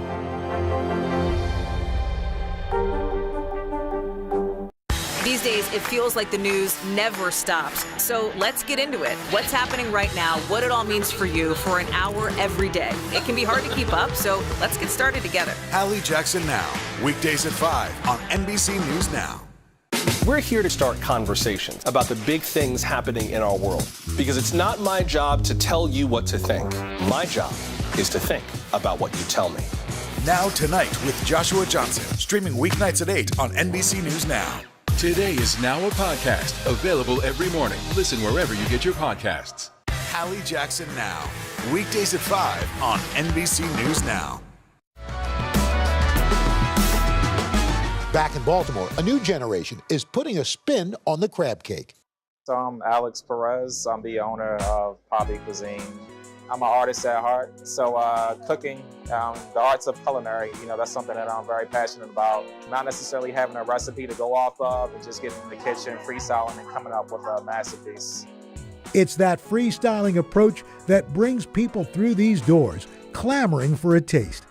Jumbo, crab, lobster. Crab is king in Baltimore, so you're going to see crab cakes, crab cake fries, crab cake egg rolls. Everyone's been going crazy over it as well. This is the bomb. So I just come back for that, and I enjoy it every time I come here. We actually live in D.C., so we rode all the way up here an hour just to come here. Right now I'm drizzling our warhead and our aioli sauces on it. I have family from the Dominican Republic. I'm Afro-Latino. I'm black on my mother's side. And pretty much I just always had a love for food and cooking food, eating food. So learning how to cook from my dad. So my dad taught me how to cook at the age of 10. I grew up, watching my grandmother cook a lot as well. So I started pretty much combining the foods that I learned to cook from my grandmother with the foods I learned how to cook from my father. And that's kind of like how the whole Poppy Cuisine, was born in her kitchen, essentially. That was 8 years ago. While working a full-time job, Alex began building a new business on the side, catering food out of his grandma's kitchen. In February 2020, he was finally able to open a restaurant. Then, the pandemic hit. Of course, a month later, we get the news that we had to shut down and only do takeout. So that just opened up the floodgates, essentially. And you had people standing in line, hundreds of people on the block in that mass, cars double parked up and down the streets. And it was mayhem. During a global crisis, the city Alex was born and raised in rallied around him. Now, Poppy Cuisine is packed with locals and tourists alike. But the chef stays true to his roots, running it with close family and friends. My little sister, Natasha. Hi. How's it going? Natasha, my big bro, Alex. I can employ family members, friends, and so forth, that people who I grew up with, people that I'm close to, and it's very rewarding, Coming up, I'm going to grab my apron and join Alex and Grandma Gloria for a lesson in cooking crab. You think it's been healthy for the Democratic Party to highlight the division in the party? What does an exit ramp for Putin look like that allows him to save face? How much of this is on the CDC and how much of this is on Washington? If it's Sunday, it's Meet the Press. NBC News, streaming free now. What are you doing for teachers who feel that they're being stretched too thin? Did you understand how prevalent hunger was in your own community? NBC News, streaming free now. To cover the news, you have to be in it. We'll take you to the front lines of the story, bringing your news feed to life. Streaming live every night. It's your news playlist. Top Story with Tom Llamas, weeknights at 7 on NBC News Now. What are you doing for teachers who feel that they're being stretched too thin? Did you understand how prevalent hunger was in your own community?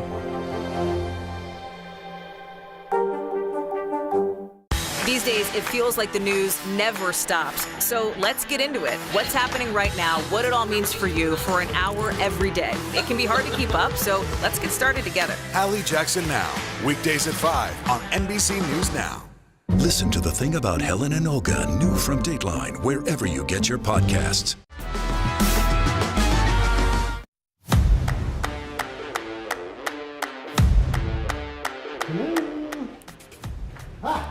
Hey, how's it going? Nice to meet you. I wanted to meet Alex and his grandma Gloria, the inspiration behind his cooking. So I dropped by their kitchen to say hello.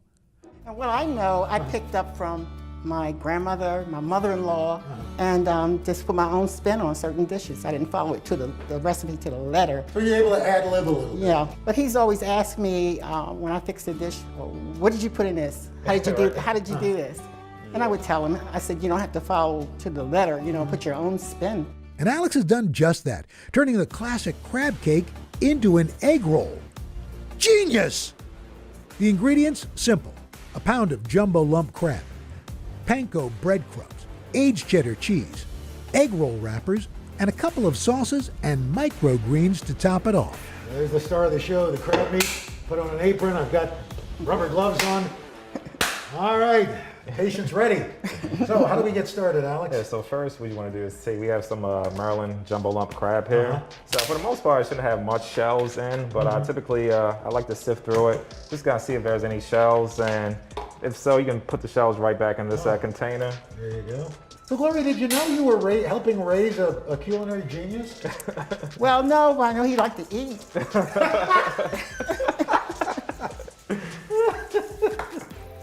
This sauce in particular is our crab sauce mix. So we're going to drizzle a little bit at a time, because I don't want to put too much, just enough to bind. You got enough foul? Yep, I think I'll have enough. She's staying by me. I like this. I like this lady. This is why I'm so particular about, when I'm doing things in the kitchen.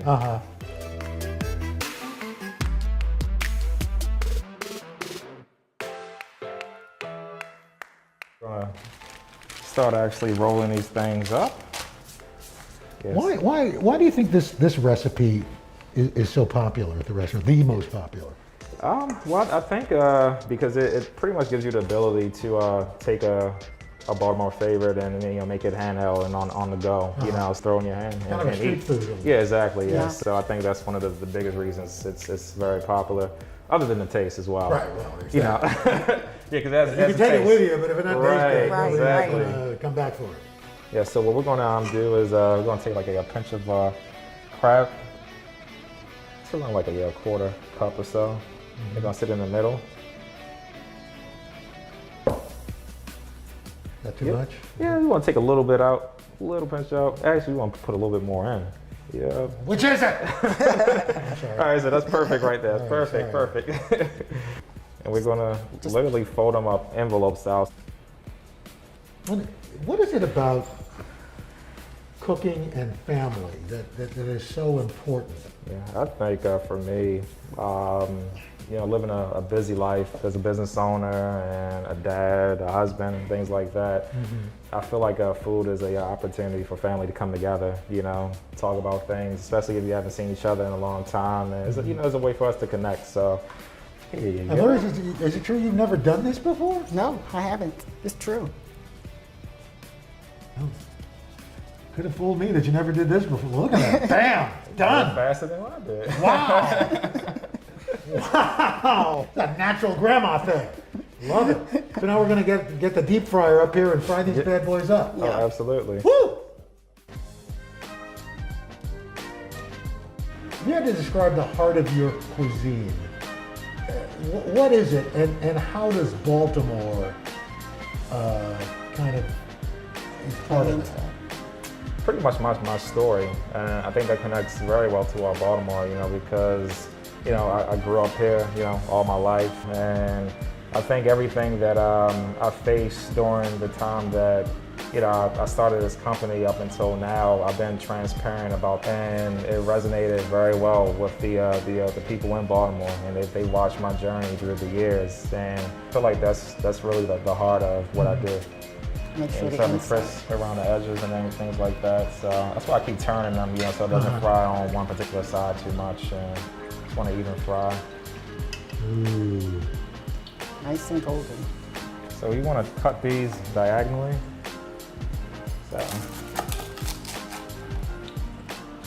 So I'm going to drizzle. This is our aioli sauce, house made, and this is our warhead sauce right here. So the sauce is kind of sweet, has a tangy bite to it. Yeah, kind of like Gloria. Yep, that's right.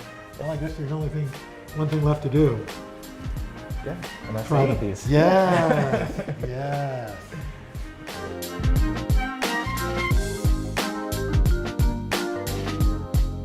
Crab cake egg roll.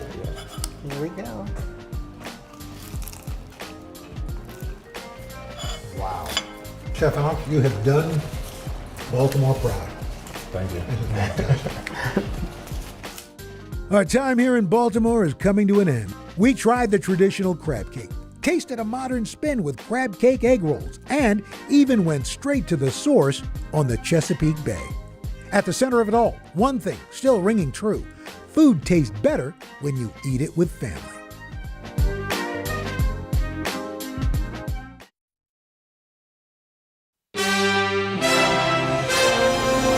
Breaking overnight showdown. President Biden slaps sanctions on Russia for what he now calls an invasion of Ukraine.